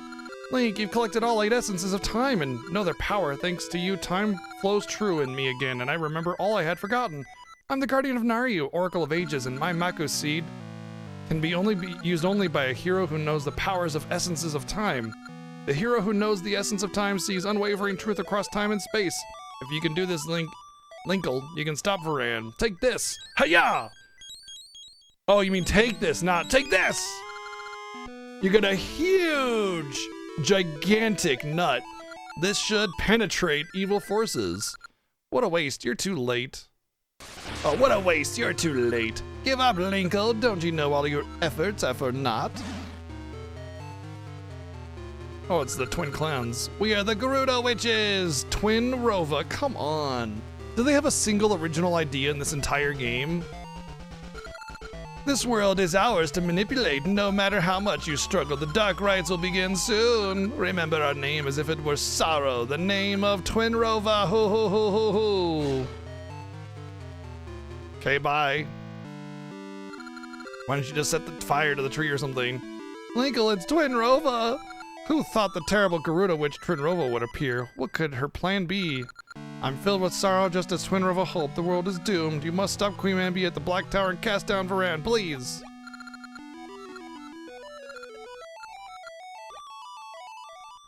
Okay.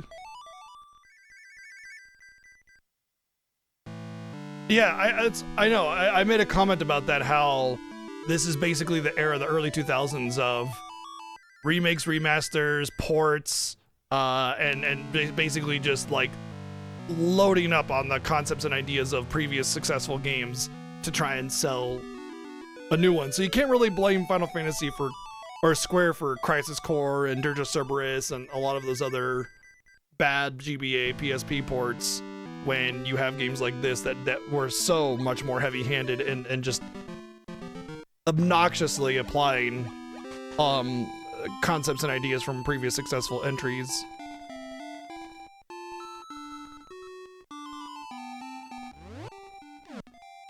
And I was so excited about looting that room in the Zora area and the Mayor's area, because these are like Dungeon 7 and Dungeon 8 powers, and like the stupidest, dumbest ass rings ever. I'm so disappointed with the ring system. It's just obnoxiously bad. You know, I feel like the only thing I should do is maybe get the beam damage reduction. Maybe that might actually be useful, because I think the current ring I have is basically nothing. Oh, it says heart ring level 2, recover lost hearts. Yeah, I don't know what that actually does. Whatever.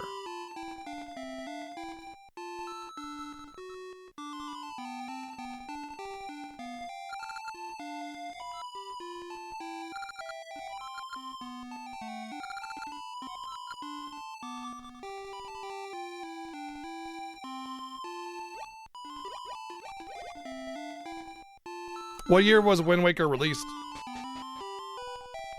So I want to say it was like 2005. Wind Waker was December 2002? Then no, it didn't contribute because this was 2001. So there's no way. There's no way. That's way too late in development.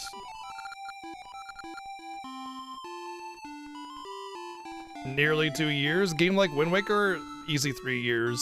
You would have a lot of the visuals, aesthetic, concepts, and everything already well in development. At that point, you'd just be building the world and, you know, finalizing boss mechanics and polishing out bugs and glitches and stuff. You'd already have a working model of it.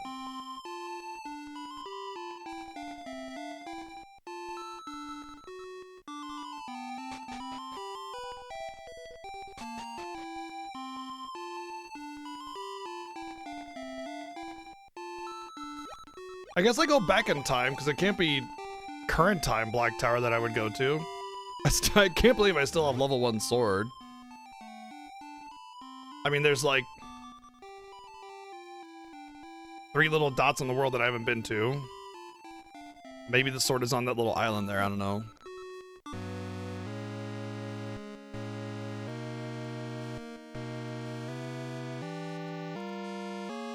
Wind Waker is very Ocarina of Time. Like, extremely Ocarina of Time.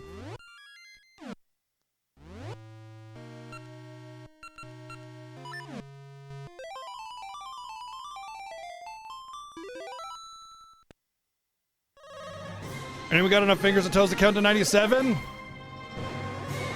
3, 4, 5. I'm counting on my toes now. 6, 7, 8, 9, 10, 11, 12, 13, 14, 15, 16, 17, 18, 19, 20, 97. Yeah, I was able to do it on my toes. You were sent back by a strange force. Okay.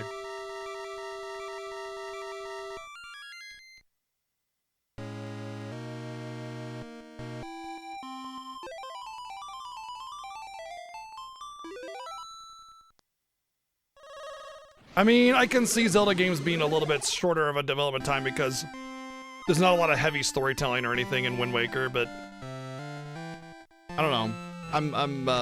I'm skeptical.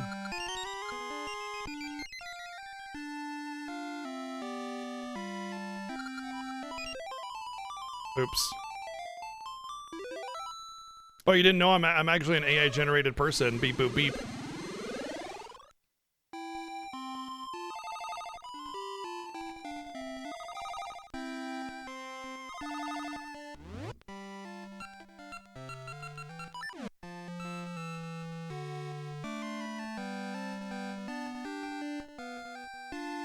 So, okay, when I say storytelling, there's a lot that goes into storytelling. There's storyboarding, there's script, there's, you know, character personalities and stuff.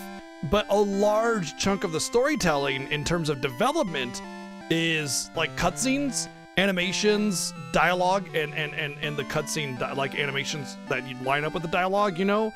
Especially if they're not just doing like generic flappy jaw, right? Like if they have a cutscene that like actually the characters are moving and talking naturally, organically, that takes a tremendous amount of time. That's like by far one of the biggest chunks of development time and cost, which is why most mid-tier like development cost games don't have cinematic cutscenes. They just have dialogue printed on screen, which costs nothing, or you know, very simple animations in a cutscene like a Tales of game, you know what I mean?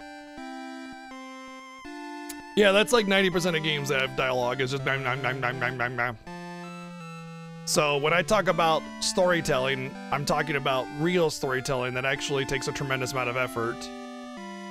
Which is why so few games have really good stories in them. The only games that have really, really good stories tend to be like Final Fantasy, and then a lot of like the AAA games that will sell, 10 million. Like, honestly, Call of Duty games have pretty in-depth storytelling. It's a little bit generic, but, when we look at like Alan Wake 2, oh my god, amazing story, and it really, really excellent animations that fit the scene. That game was mega high budget, that kind of stuff costs the most. Chrono Crash, thank you for the God tier resub, 97 months in a row, by the way. Holy moly, thank you very much. That's a hell of a long time for that.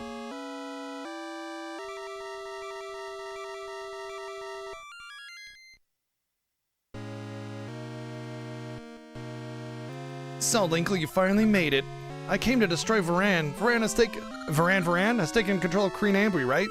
Then to beat Varan, I must defeat Queen Ambi. Queen Ambi, Varan, I'll destroy the both of you. Then the people of this age and of our age will have peace. But what will happen to me? Linkle, don't forget me. I think of you as a friend. Okay, I'm going. Ralph can do it. Goodbye, Linkle. Cool. Linkle, wait. I was researching the past and found something awful. Ralph is a descendant of Queen Ambi. Do you know what this means? Ralph lives now because Ambi lived in the past. If Ambi is slain, Ralph will never exist. I came to try to stop Ralph, but I couldn't. Linkle, please stop. Ralph, he means to sacrifice himself for the people of this age by slaying Queen Ambi. I can't allow Ralph to make such a sacrifice. You're the only one who can save Ralph and all of us, Linkle. Impa and I will find a way to give strength to the villagers. Please, Linkle, save Ralph.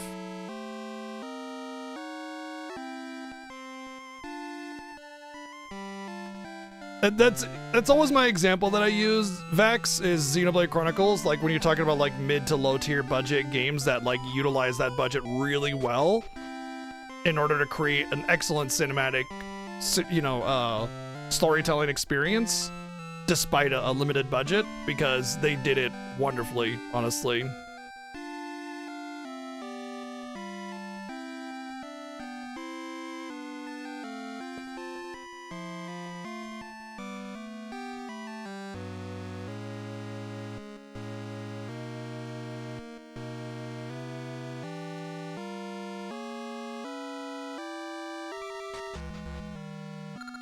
The Black Tower.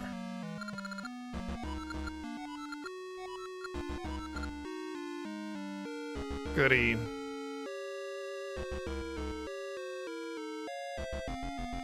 Honestly, there really isn't any jiggle physics in that game. Not really, anyway.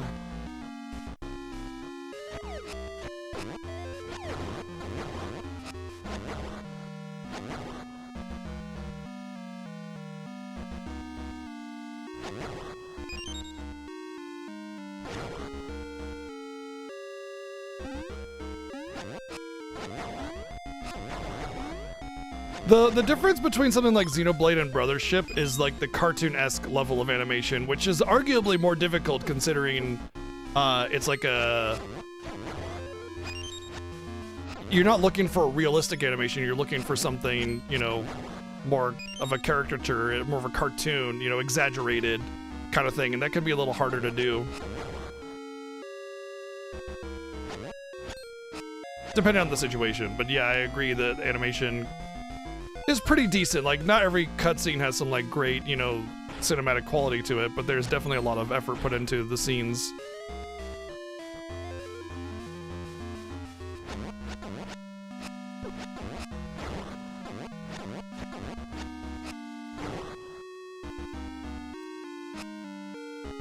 Oh, I see what you mean. Yeah, there was definitely effort put into it despite it being a mid to low tier budget game. Yeah, exactly. Oh my god. They're just like loading up every room with a type of enemy.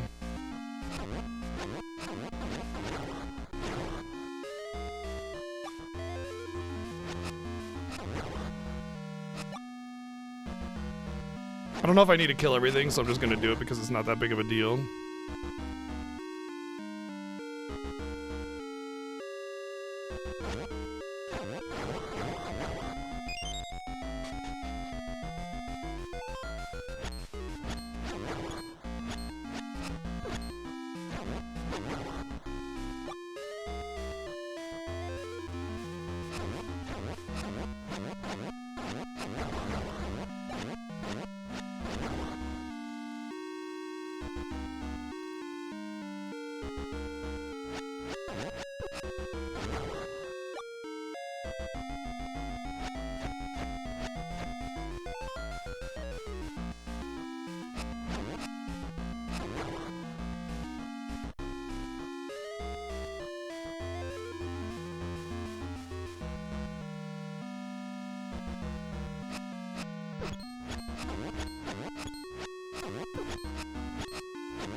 That's some advanced counting there, Neo. It's good thing I just use a piece of paper at that point. Or a calculator.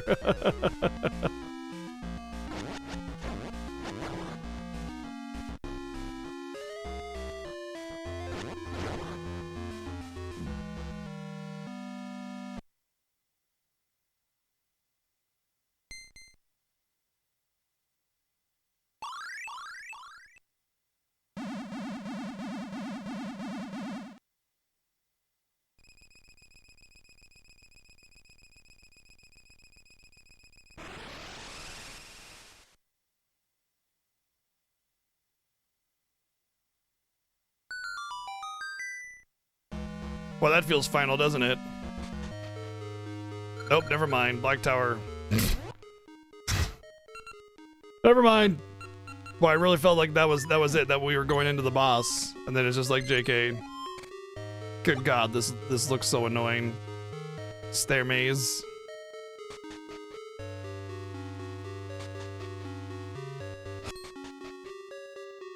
Oh, it just got more annoying.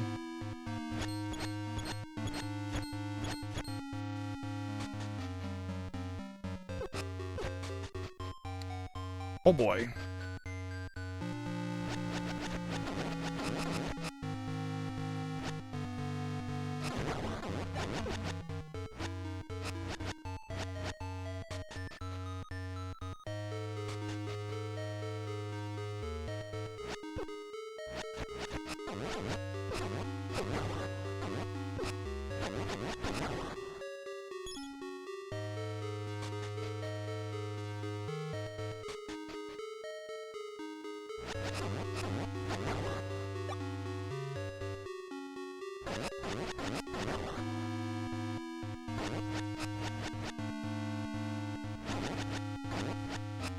I need to take advantage of killing them now while I have a space where I can actually navigate, so that they don't respawn. Well, I mean, they won't respawn, is what I mean. I need to take advantage of their positioning now so I can kill them because they don't respawn.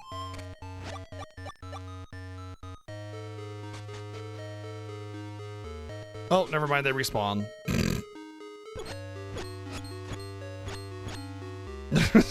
This I don't like this at all. This is definitely a design choice.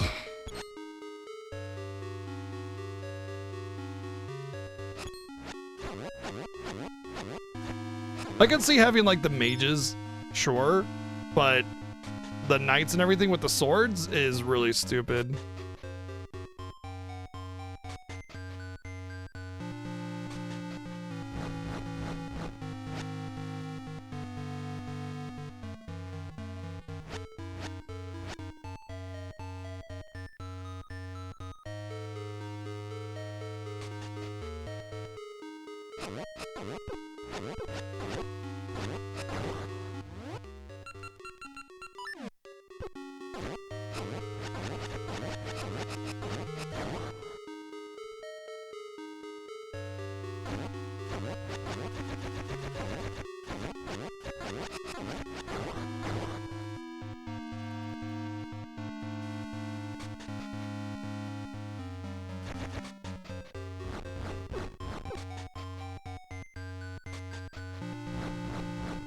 How am I supposed to know which one of these stairs is the right way?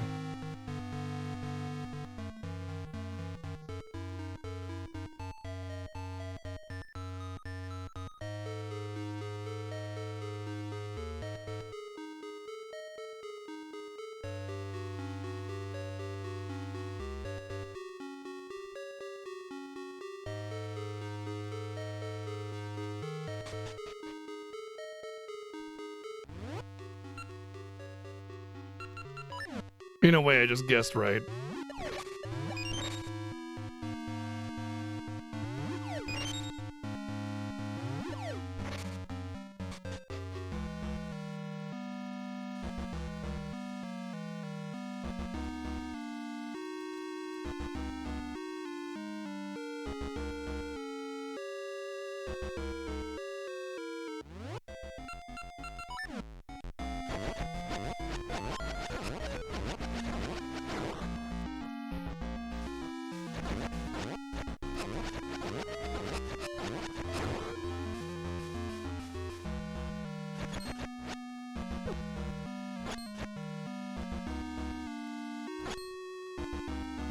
Wow, it's got some range.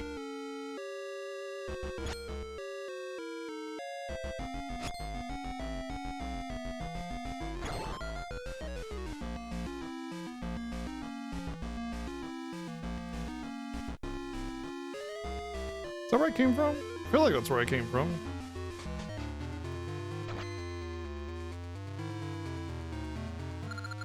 You must be Ralph of Ambi's line. I have no time for such a small fry. Be gone with you! Or do you mean to fight me? Don't make me laugh, fool. This is the body of Ambi's, your ancestor. If you slay me, you will vanish from this world. Do you still wish to fight? You trickster, fine. If I slay you, I vanish. Maybe it is terrifying, but if I must, I must. To do nothing and live just isn't me. Then it means nothing. I will destroy you to protect the people of this age and to protect Naryu! Exclamation mark many times over. Oh, legal, because of my kindness, young Ralph still lives, but you still attack me. If you damage Ambi's body, Ralph will vanish. You can't intend to end your dear friend's life by your own hand. Ha ha ha ha ha. Well, we already know that this works, so this will probably be what we do. My voice, Linkle, I couldn't do it. Do I look the fool? Are you? Oh, I'm so dying.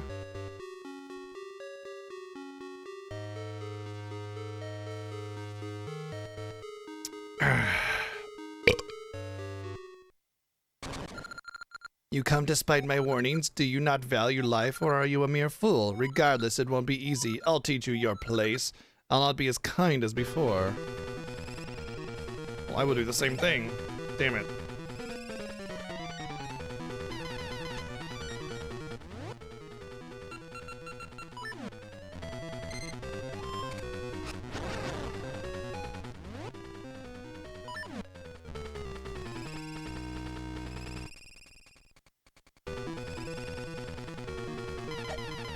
Oh my god, are you kidding me?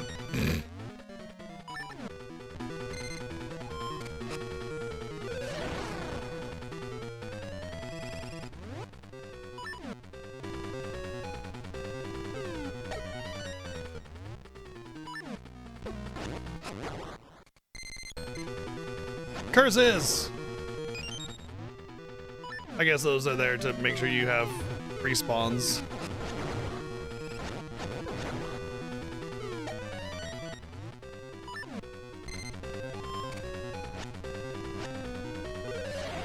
Oh, because my sword wouldn't charge the first time. Cool.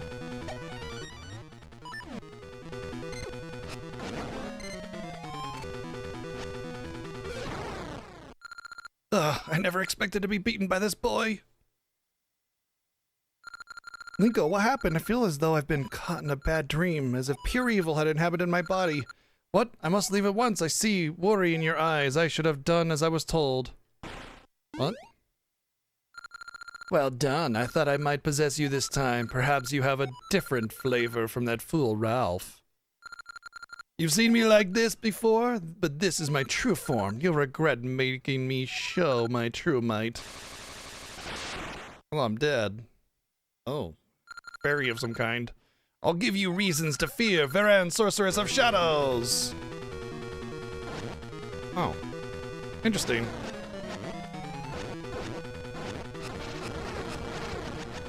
Ow.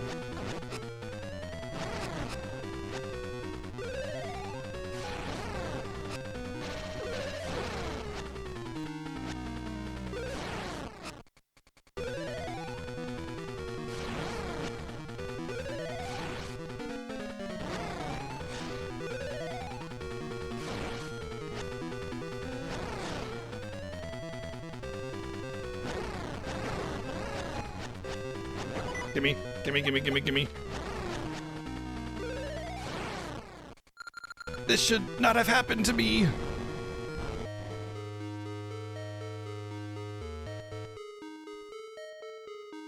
That was a cool fight so far. I actually like that. Linkle, are you alright? Linkle, you did it. Even I thought it was over this time, but Narya was there. She can't always remain helpless. I'm gonna train so I'll be able to protect Narya on my own.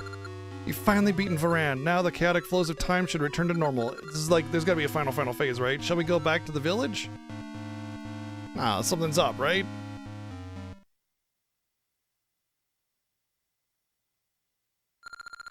You won't get away so easily.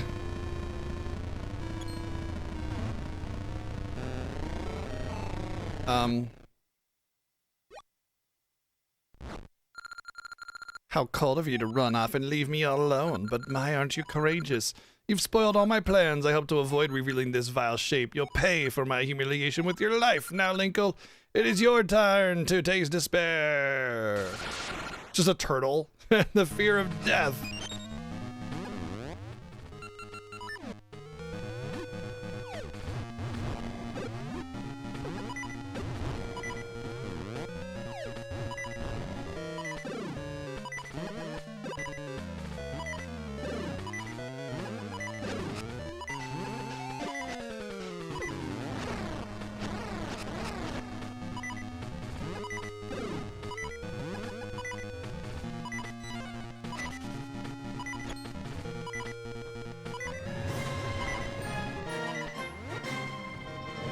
I love you. Hey, Neil, thank you for the sub gift to Shredder was the good guy. No, he wasn't. How dare you? How dare you?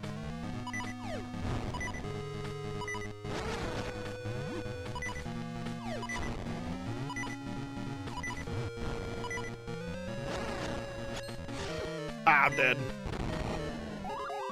Hopefully I get to start at this fight.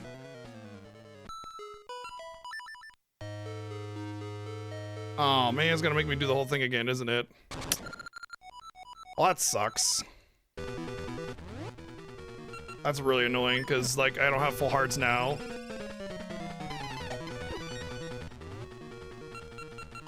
I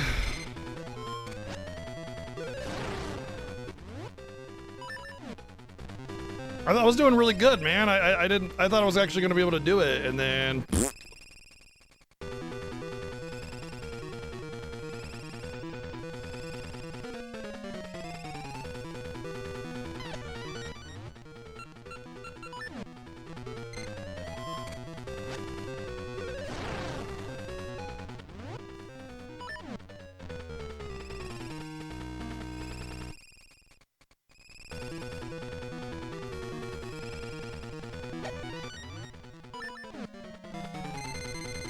Rip.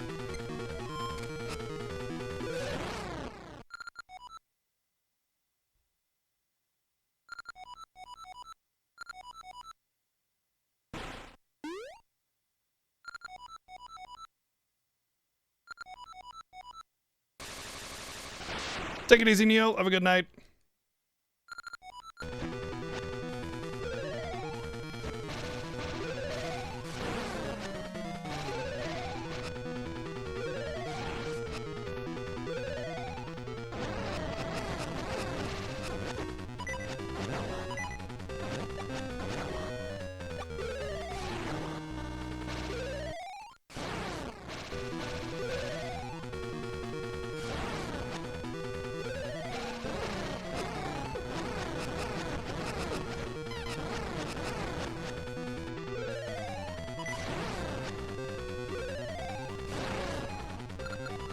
Well, we get to go into that last phase again with 3 hearts again. I mean, the phase was not that hard. I just goofed. I made a mistake, and that's what got me caught, so...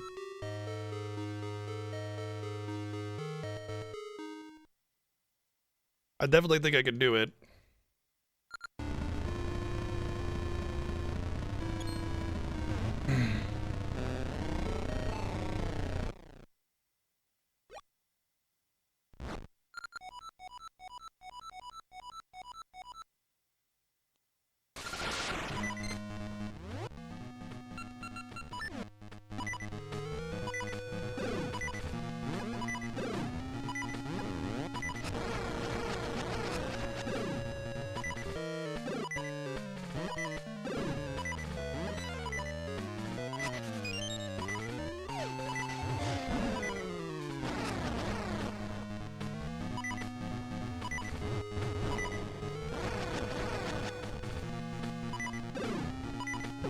Whoa.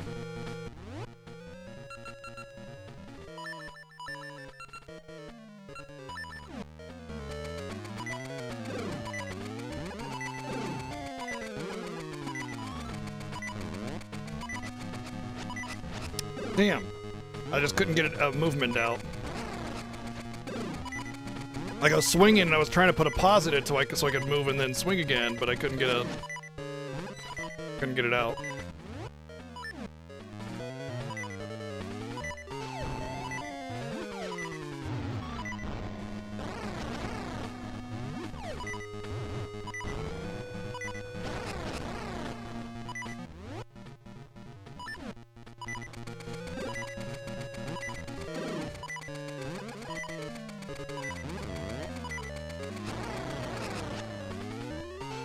Uh-oh.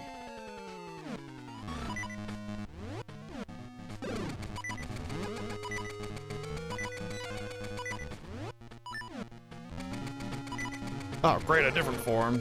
Well, probably dead here, yep.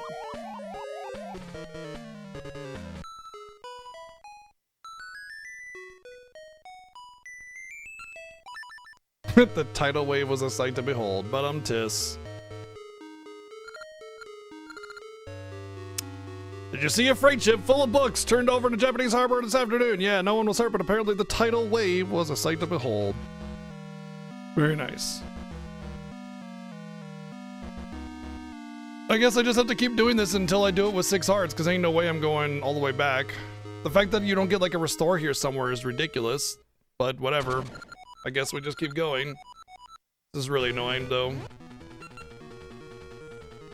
We're gonna run out of mystery seeds as well. Which, if I recall, mystery seed is the only seed that works here.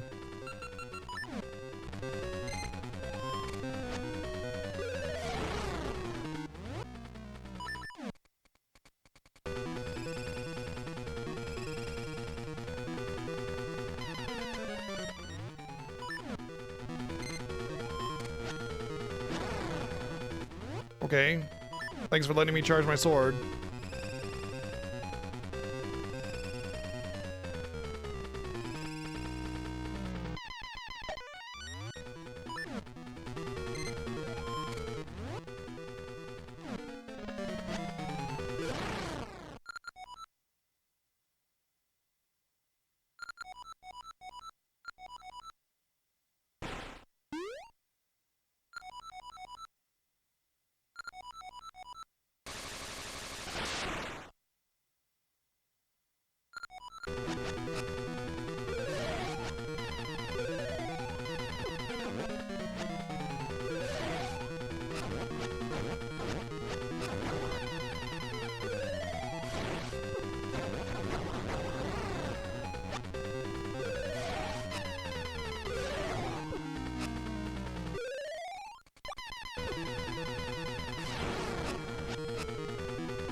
Why does she just not like getting hit this time around?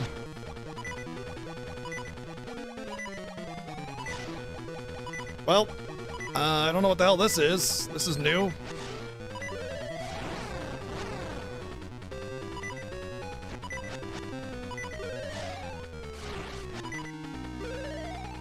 Boy, I'm struggling with this phase. I didn't struggle at all last time. And now I get to go in this phase with only 2 hearts. So, yay. I'm really annoyed by this. Like, the fights are actually pretty good, and I'm fine with it. Ain't no way I'm gonna leave this entire dungeon to, like, go grind up rupees for a potion or restore my hearts or something. They should just have given you a full restore here. I don't know why every other boss did, and this one doesn't.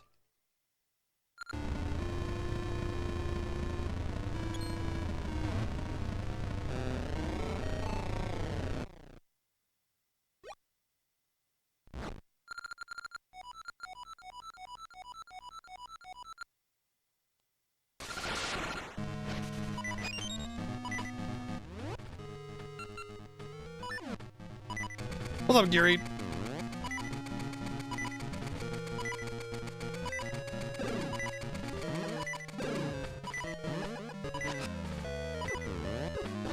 Well, so much for that attempt. This is aggravating. I know I'm like right there at beating the game, but the game's just not gonna let me beat it, is it? Because it won't give me a fucking restore here. Stupidest thing ever. It's a shame too, because I actually really liked this fight, and I should have just been able to do it the first time, but whatever.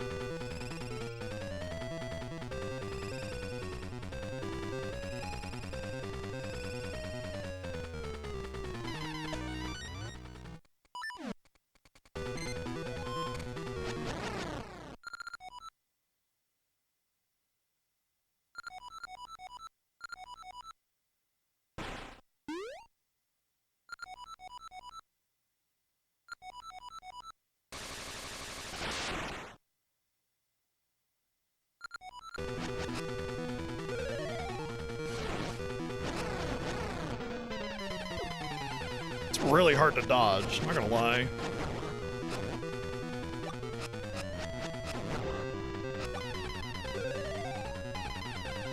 Even when you're far away, the bullets are just really big. Come on, move. Why are you stuck there?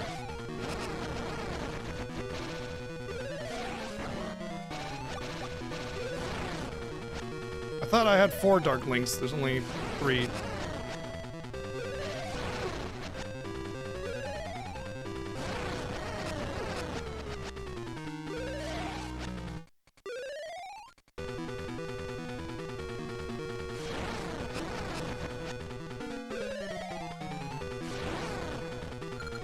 Alright, 5 hearts in the final phase. Well, the next phase. I don't know if it's the final one. I haven't gotten past it.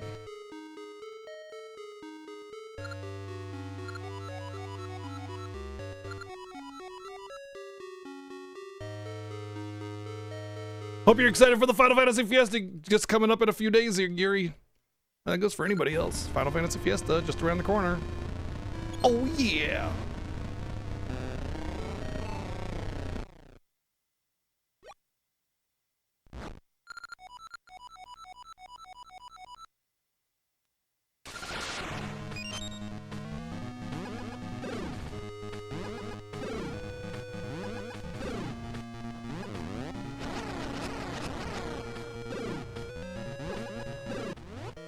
Really need the Pegasus speed on this. Just unreliable otherwise.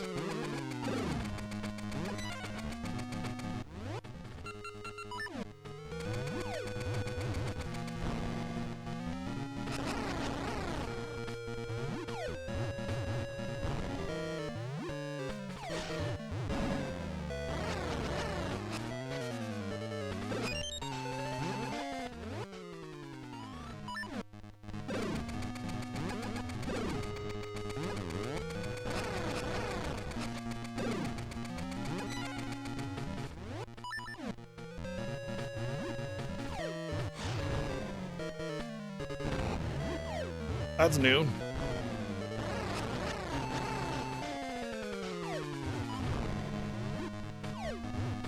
Could you get up so I can actually bomb you? Thank you, please. Oh my god. She keeps on hanging out in the bottom of the level and I can't get a reliable bomb there.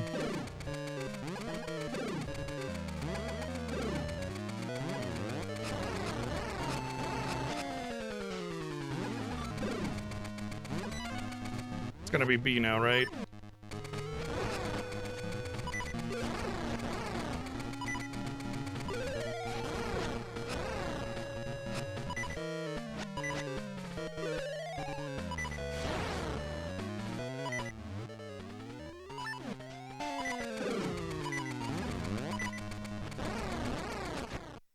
My body withers, oh my body. But you are too late. My role was to disrupt the currents of time, to flood humanity in sorrow. The despair that fills this land was already passed through this tower and onto Twin Rova. I see it burning blue, the flame of sorrow. Ha ha ha. This is a Game Boy Zelda released in 2001, so kind of old. Inkle, what's happening inside? I'm guessing Twin Rova is like a combined Oracle of Seasons, Oracle of Ages thing. Cause like, yeah, I don't know. Anyway, Linkle, I'm so glad you're safe, thank goodness. Cause that's gotta be the last boss, right? You really beat Varan, didn't you? Nice work, Linkle, you're amazing. Huh? Queen Ambi, she saw you get shut in and turned and ran. Let us go. I guess.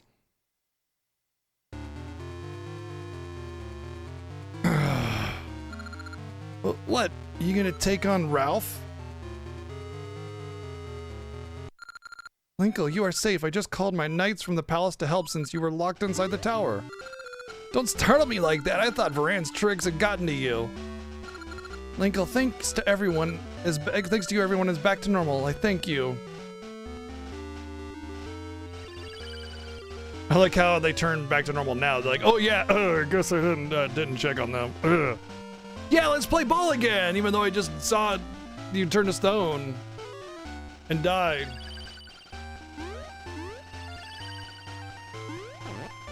That's cute. Linkle, my respect for you has grown. I thought it was over when you got locked in the tower and never thought you'd outdo me, even though I did nothing and you did everything. Ralph is my grandson's grandson's grandson. You too have great courage. You shall be the pride of my people. That's what we're doing right now. I mean, technically it's the Game Boy player on the GameCube, but I mean, it's on cart. And you, Queen Ambi, Varan is gone, so now you can be my great, great, great, great, great grandmother, a queen. I'm so proud. How rude! I am still young. Don't call me Granny. I am reluctant to part, but we must return to our own age.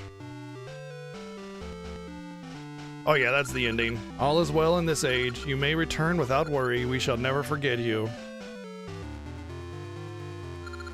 Hee hee hee hee, Linkle, don't think it ends here. Cause Twin Rova. Behold, Varan, the troubles you caused have filled the land with cries of sorrow. It has given birth to the flame of sorrow, which burns brightly. When this flame brightens the darkness, our wish will be granted. Oh ho ho ho ho.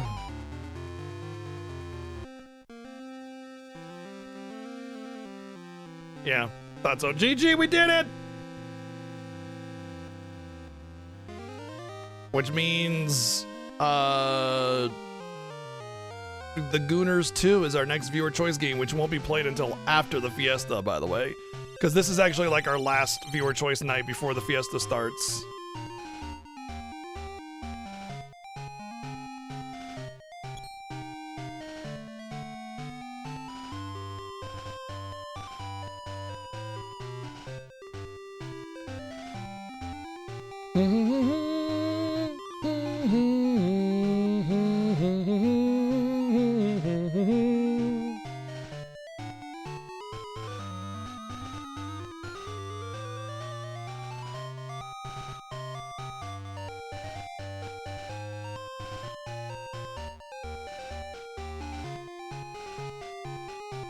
Maple.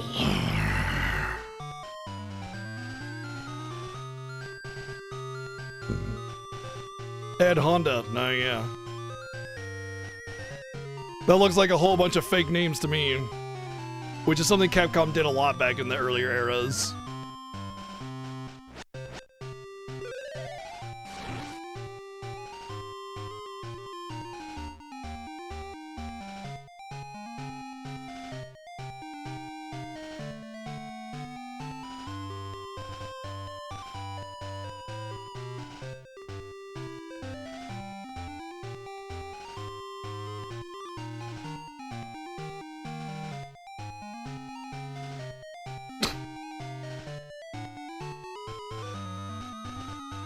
Damn, those dudes are swole if they can pick that thing up.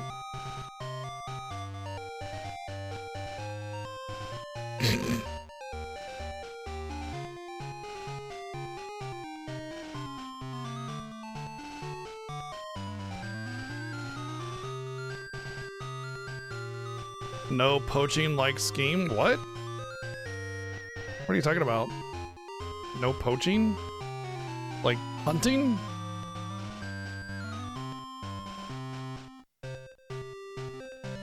Oh, the fake names. No, it was because back in the day, whenever a developer didn't have like ultimate confidence in their game, they would use fake names so that their name wouldn't be tied to credit of something that was a failure or bad.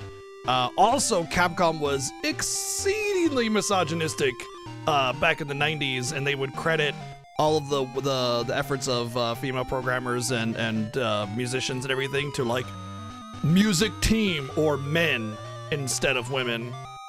In fact, Yoko Shimomura, actually in the 90s, the entire Capcom sound team were women, and Yoko Shimomura was among them. She did basically almost the entirety of the Street Fighter II soundtrack and a lot of other like well-known tracks from the 90s on Capcom games.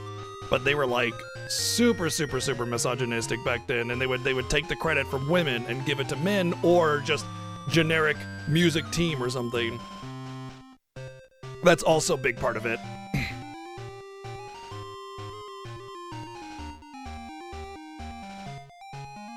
So if you like 90s audio aesthetic from Capcom and a lot of the OSTs from games like Mega Man and Street Fighter, and these games were made by Capcom, by the way.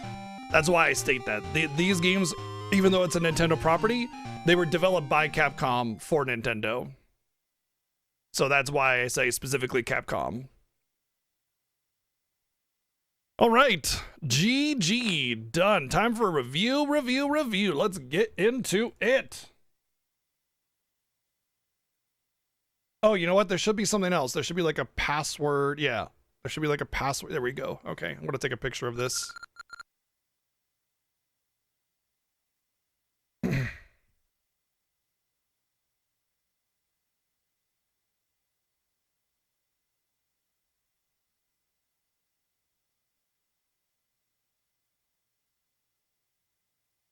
All right, so now if I play Oracle of Seasons, I got the password for combining the games together. Apparently left is right and right is left. To be continued in the Zelda Oracle of Seasons game. Sleep, Capcom. There you go. Right there.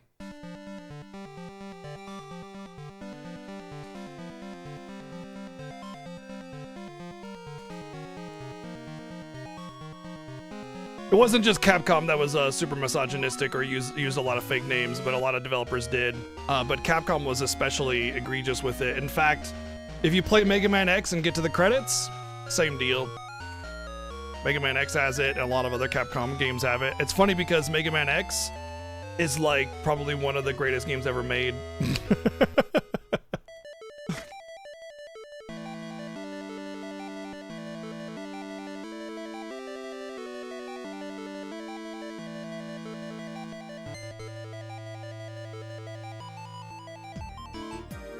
All right, let's get some music on.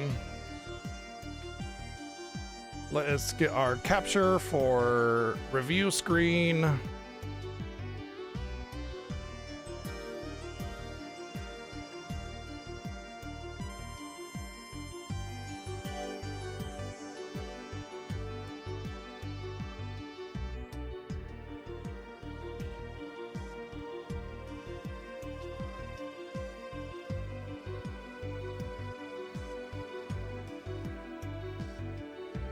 All right, so as you can see, my cat Cecil is very cute and he's asleep and it is adorable.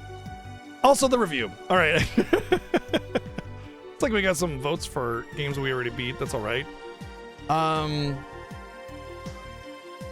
But as you can see, the Gooners 2 has far and away won the vote this time around. So the Goonies 2 will be the next game that we play for viewer choice.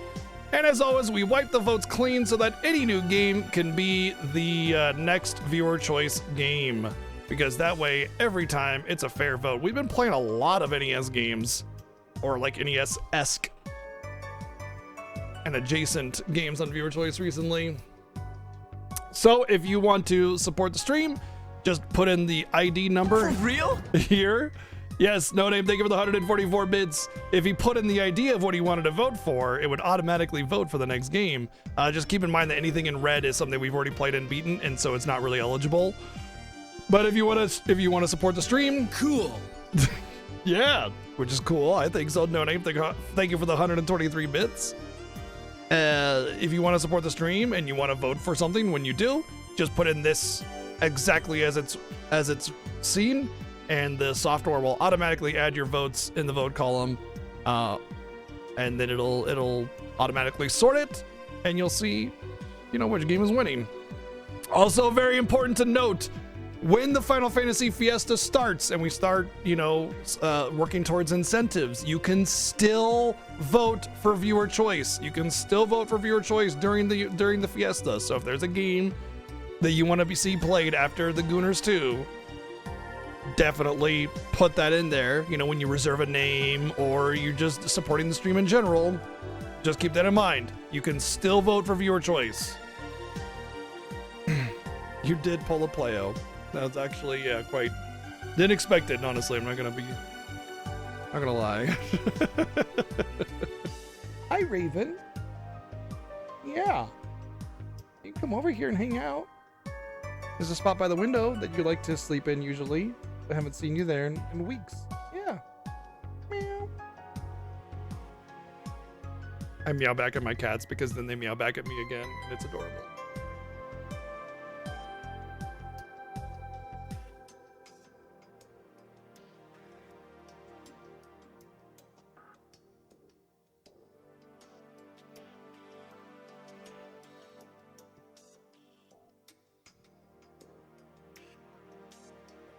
All right.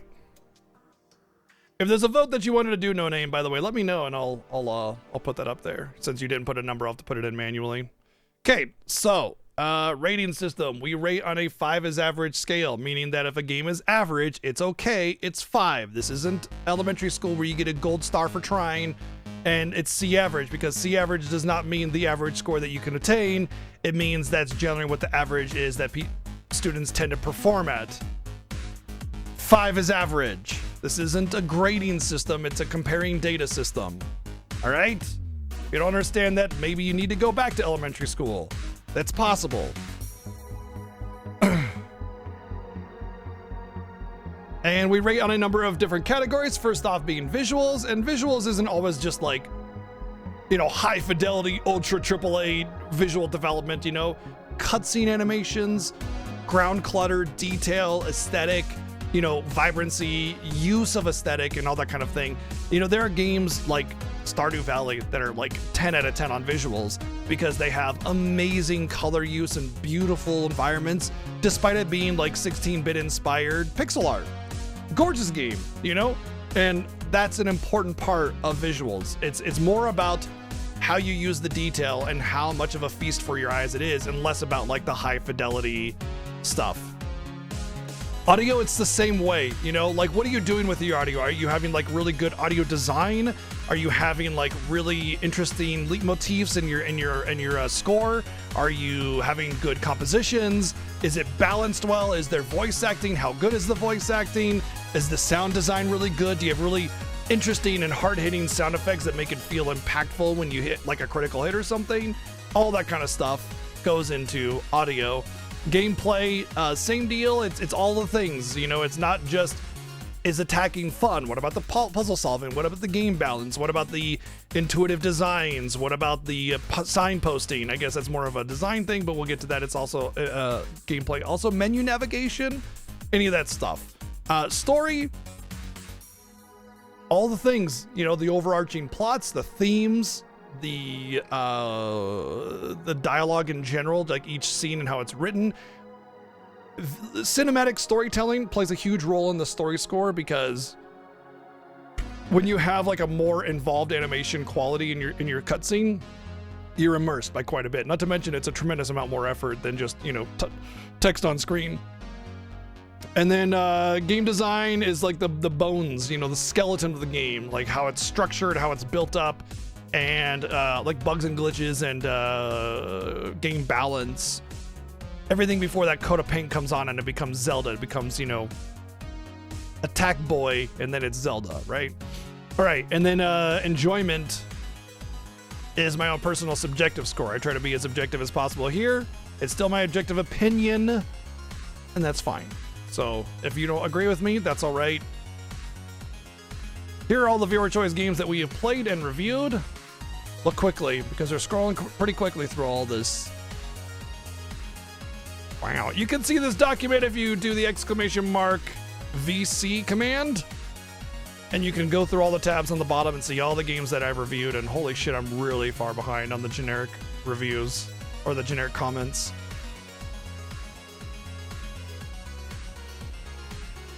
Ah, yes, chat poll.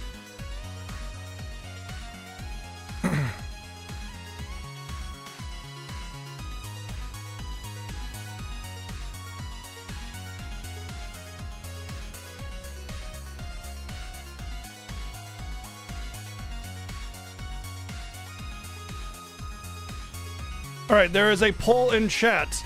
Vote what you think the game is on a scale of 1 to 10. Doesn't matter how much of the game you've seen, just vote what you think in your heart. Also, if you would like to discuss what you think about the game as we go through each score, by all means, let me know what you feel like as we're discussing visuals. What do you think about the visuals? I love to hear it. It often helps illuminate different parts of the game that I might have forgotten about, and it helps me give a more clear and concise review with more clarity. So keep that in mind if you care about that. But honestly, I just like to hear it even if it's bad. I am the kind of person that I like positive and negative feedback, and I'll approach it as objectively as possible. And what was the US release date of this game? I know somebody just posted it just a bit ago. I'm scrolling up trying to find it. I think LA had it. Oracle just says, you just said February 2001. Does anybody have the exact release date of this game? That's fine. I'll get it later if not.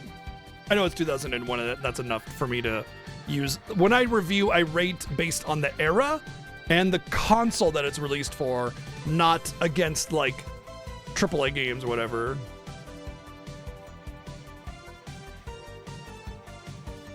I do.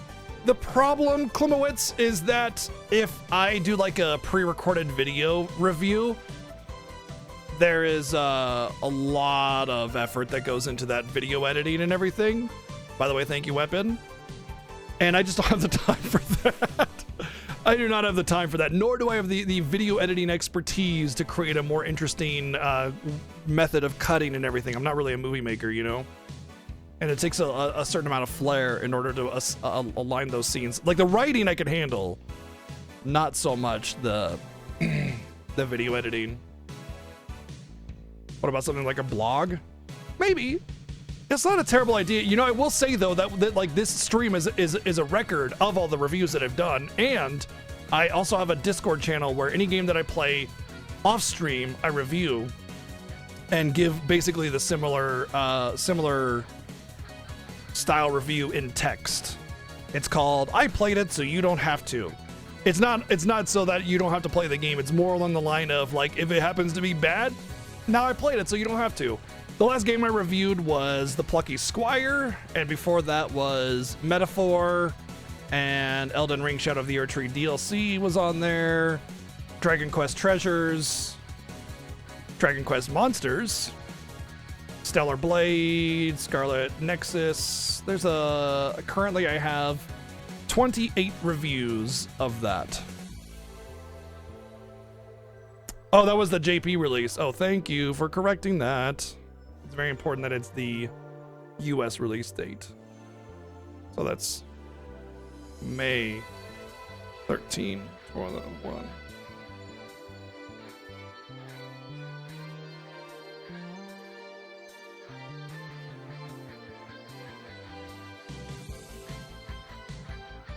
And chat has collectively voted about 7 to 8 for this, which is pretty heavily handed on a 7 and 8 scale.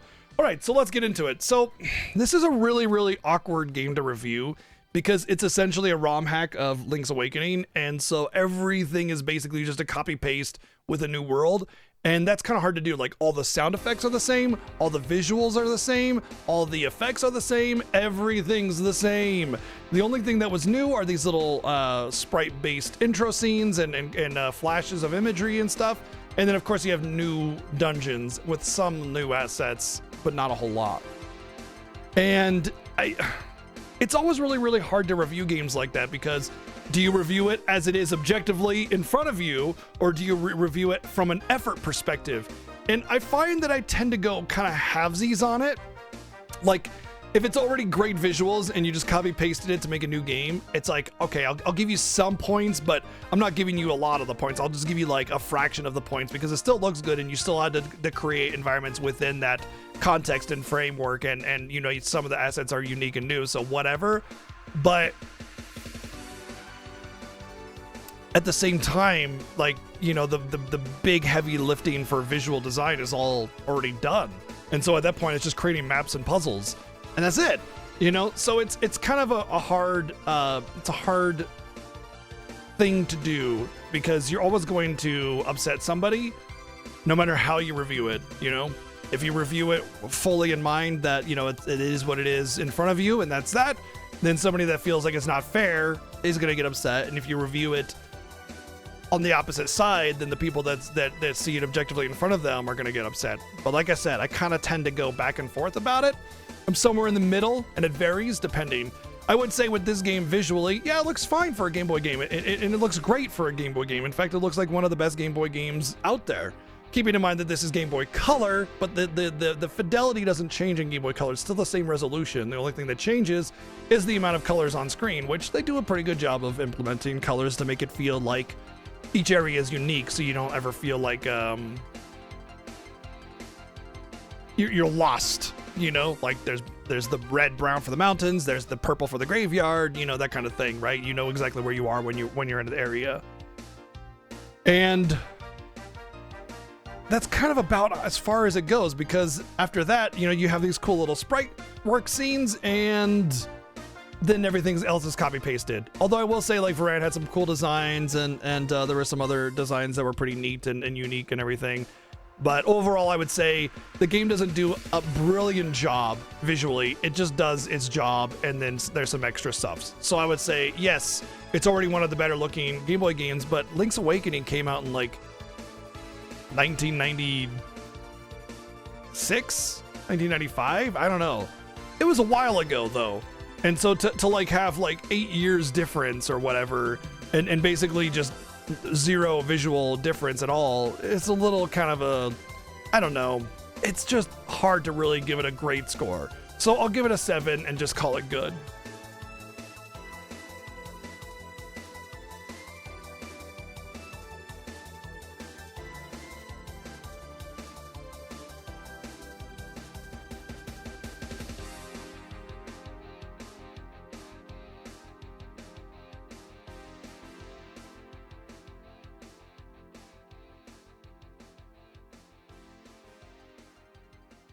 I feel like I didn't spell derivative right, but that's okay.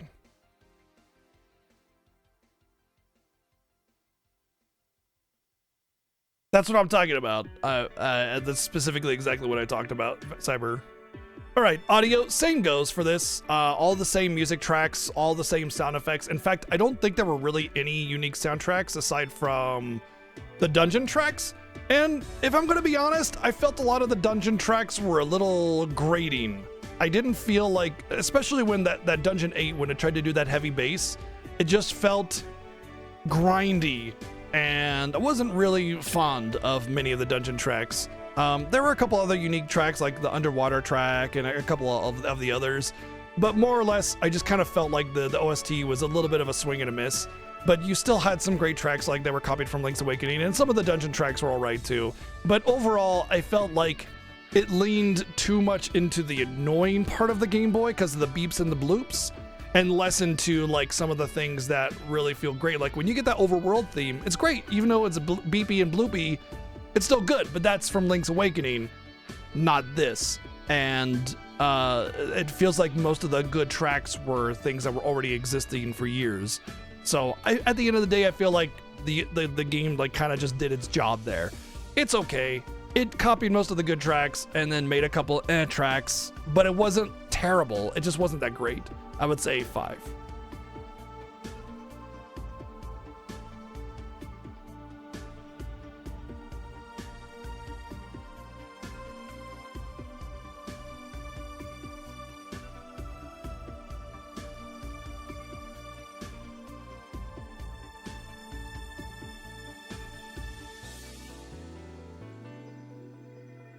Yes, I know you can control B for bold, but it won't let me on Firefox for whatever reason. All right, gameplay. Again, it's basically exactly Link's Awakening. Like, it's just Link's Awakening ROM hack. But at the same time, they could have really screwed it up. Like, if you get Final Fantasy IV The After Years, even though it plays like Final Fantasy IV, it's actually awful because it has terrible balancing, and that has this moon phase, which just basically ruins everything. Every time you use a tent, the moon phase changes, and you basically just have to find the one that you don't get wrecked on and use it. So whenever you use a tent, you have to use 4 tents instead to go back on the moon phase you wanted. It's awful. It's really terrible. And so even though it has like the slick gameplay of FF4, it plays like ass, you know? And it's a really unfortunate aspect of that game, because it could have just been at least like Final Fantasy X2 where the gameplay was hot, but the story was questionable, you know? Yo, Greffrey, what's up, dude? We just beat Link's Awakening. Not Link's Awakening, Oracle of Ages is what we just beat.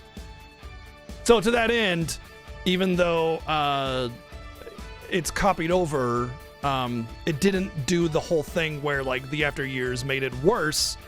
It's just good. And there's a lot of really unique weapons. I love the switch hook. That is such a cool idea. The switch hook is awesome. And I think they could only really do that in a 2D Zelda, because I'm not seeing it in a 3D Zelda, honestly. Either way, the switch hook was a great tool. There were a couple other great tools in there. The only thing that really bothered me is that the sword could clearly be upgraded. Where? I never got an NPC pointing to like a smith or like a sword forger or any kind of like powering up my sword thing anywhere. Nobody said anything. I beat the entire game with level 1 sword, and I guess that's kind of cool that it wasn't that bad, because where was the sword? I don't know, but you know what? A lot of the bosses clearly didn't even use the sword, so it didn't really affect the progression that much. And that actually leads me into my next complaint, is that some of the bosses were a little questionable in the design, especially Dungeon 8. But a lot of the bosses were awesome. Like Dungeon 7 boss was so good, really unique, just an amazing concept, and the design of it was just awesome. I think it was like Dungeon 6 boss, I think, was like the best one. It was really, really strong as well. And like it had this like above water, below water thing, and it was really, really well done. So overall, you know, there's just a lot of hit and miss here. And while there was definitely that rhythm game that was the absolute pits, I feel it's more of a game design thing and less of a gameplay thing. I mean, the gameplay of it was a bad rhythm game for sure, and it's definitely going to mar the gameplay score, but it's really more of a design thing. And that goes for a lot of the bosses and dungeons as well. But overall, I mean, the game played nicely. You had a lot of cool tools. You know, obviously the menu management is a bit rough, but that's because Game Boy only had 2 buttons. You know, you had to kind of make do, right? So I enjoyed playing the game whenever I was playing the game.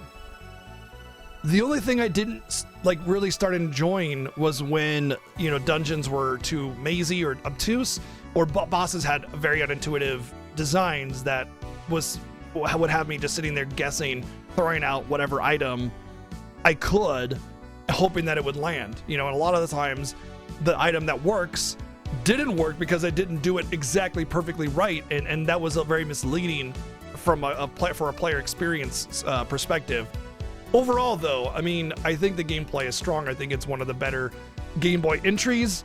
I think that Oracle of Seasons can only be better than this, though. I'm gonna say 7.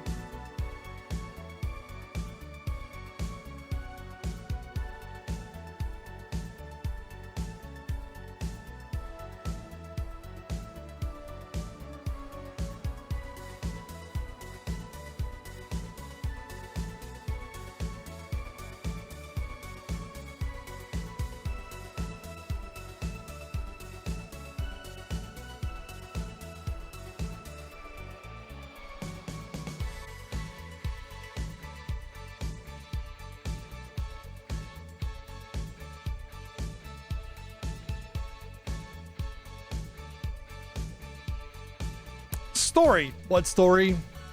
It's a Zelda game. Let's be honest. Zelda games don't have stories. I honestly feel like when it gets to Mario games and Zelda games, it's almost unfair to have a story score because it's gonna bring the game down so much over something that those games never have. That being said, I think Breath of the Wild actually has an excellent story, and I think even something like the Twilight Princess had a pretty decent story. Skyward Sword was all right. It was okay. So every now and again, a Zelda game can actually have a decent story.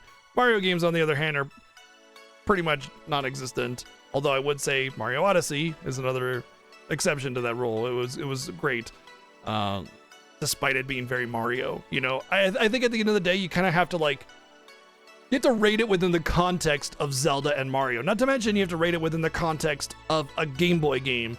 I mean, are there any Game Boy games with actual story in them? Not really. You know, like even Final Fantasy Adventure or Seiken Densetsu 1, as it's actually called, or Mana 1, the story was like, hey, I think it was like, go find your father or something like that. Oh, you saved the world. Cool, bye. You know, there really wasn't a whole lot there. And that being said, I mean, you know, the carts are tiny and minuscule. There's not a lot of room for a lot of text. So the fact that this game actually had a decent chunk of text was kind of nice.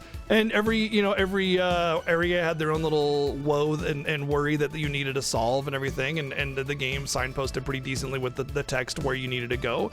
And to that end, I thought it wasn't terrible at all. It was all right. You know, I mean, extremely simple, but I mean, it's a Game Boy game. You can't really go hog wild on dialogue and text in those kinds of games. The carts, like Final Fantasy VI is an SNES cart.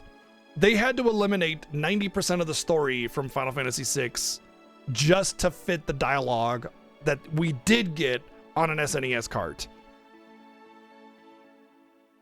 Yeah, that cart is jam-packed full, like to the brim, like no room. So, with a Game Boy games, not a whole lot you can do. And to that end, I think it's fair to say, look, it had a story, it had some personality in some of the characters, and it tried to tell an interesting thing. And so I have to give credit where credit is due. I'm going to say 7 on story. I wasn't terribly uninterested in what was going on.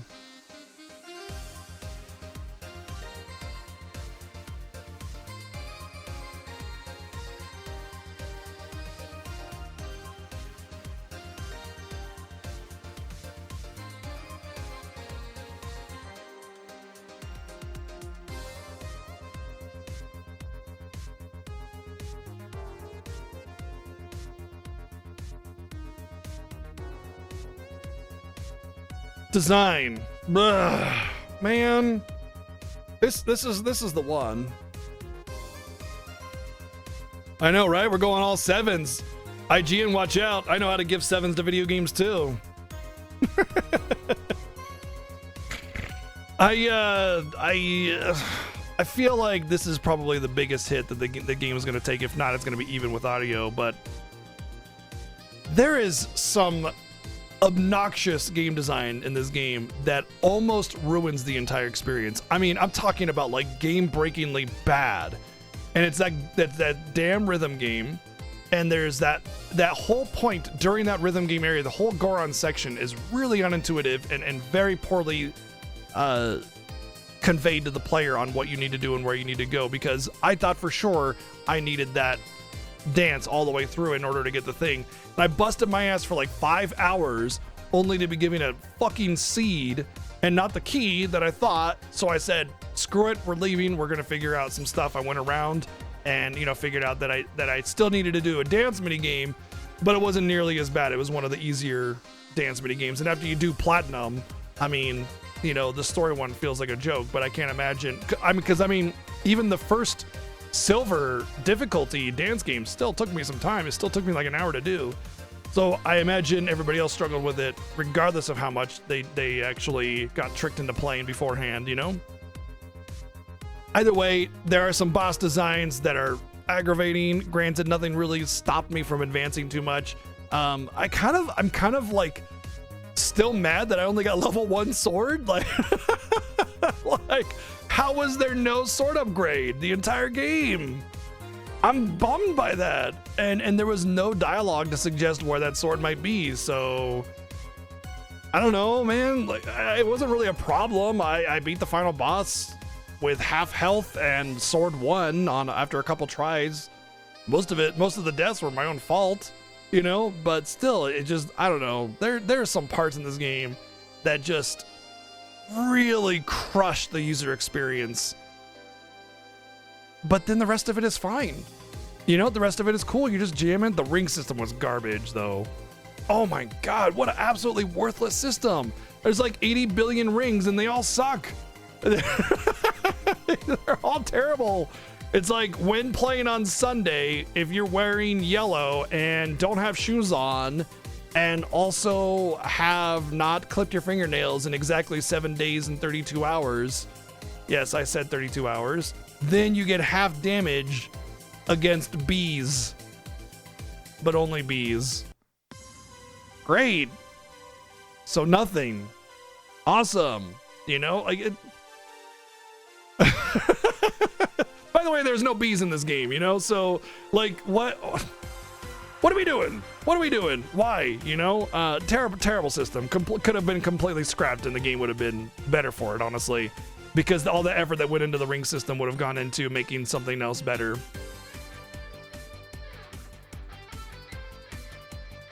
The only one I saw was something that increased my defense but lowered my sword damage. And so I said, no, thank you. So yeah. Anyway, overall, I feel like it's really hard to give this game a good score on design because the vast majority of the game is just a copy from Link's Awakening. And then the parts that are unique are so hit and miss that it's like you love some of it and then you hate a lot of it, and it just like they clash, you know. And I think the best thing to do is when I do a game design score, the score usually starts at 5, and there's a sort of tug of war that goes on where it's like, okay, you know, points here, lose points there, you know. Wow, that doesn't look good. Hopefully that didn't come out off on camera. Because I had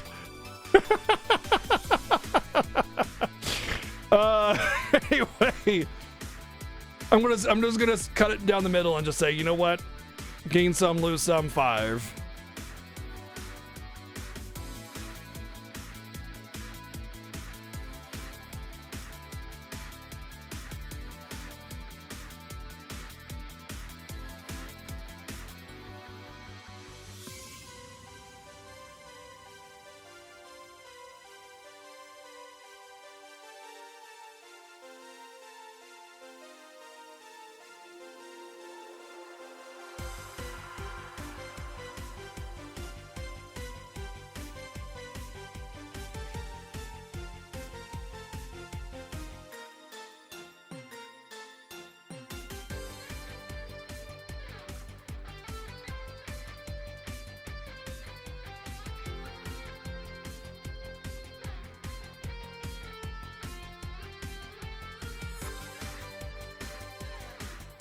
Enjoyment. I had a great time with the game. I think it was awesome.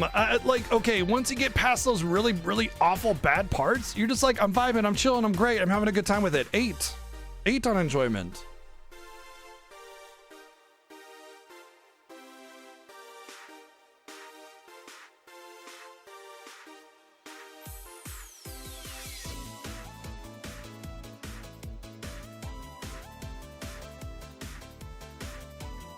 I would never play it again, though, probably.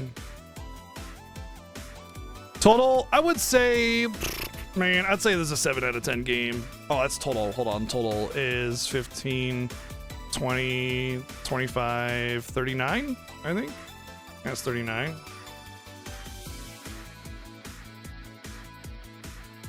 And I'd say it's a 7 out of 10 game. We're over here. There we go. Over here, I think it's a 7 out of 10 game. I think chat hit it right on the nail when they voted 7 to 8.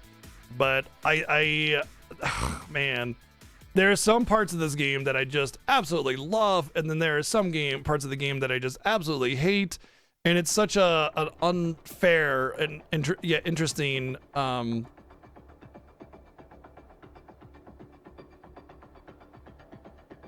game because of that. Like, to review, you know.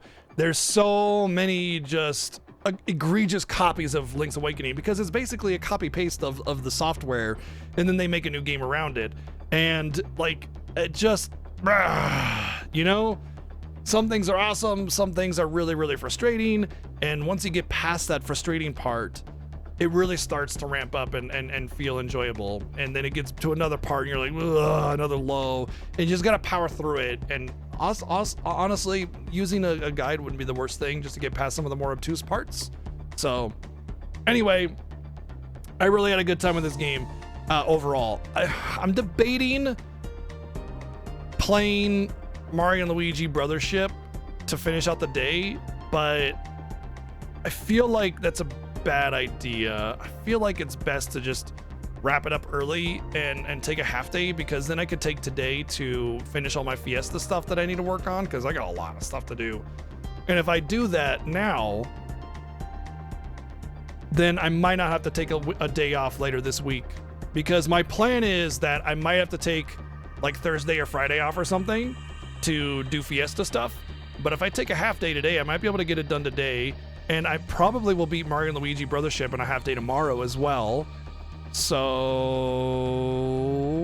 I might still need a day off, but we'll see. It depends on what I can schedule, what I can give you guys for content on Wednesday, Thursday, Friday, because I would love to be able to play another game if I could finish it, or just do like a one-shot kind of thing, you know, one and done, really fast one-day games kind of thing, like that. So we'll see. Anyway, that is, I guess, gonna do it for the evening. We finished Link's Awakening, Oracle of Ages faster than I thought. Honestly, I feel like if I'd known I was gonna get, no, because I ended late last night, didn't I? Or was it right on time? I don't know, 3 hours late is pretty late, so I don't think I would have been able to get through it that quick being so tired. Whatever. Yep. Mario and Luigi Brothership finale is tomorrow. It's a great game. I highly recommend catching up on the reruns, or the VODs rather, so you can see it. But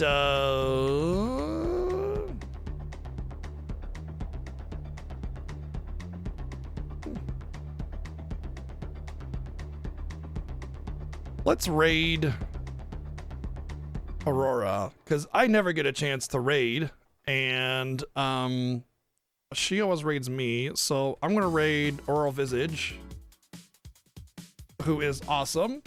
And she's playing Castlevania Portrait of Ruin, which is really funny because High Spirits was also playing this like today and yesterday.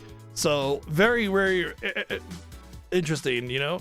But AV is great. So go say hey to AV, and I'll see you guys tomorrow for Mario and Luigi Brothership. Have a good night. Take care.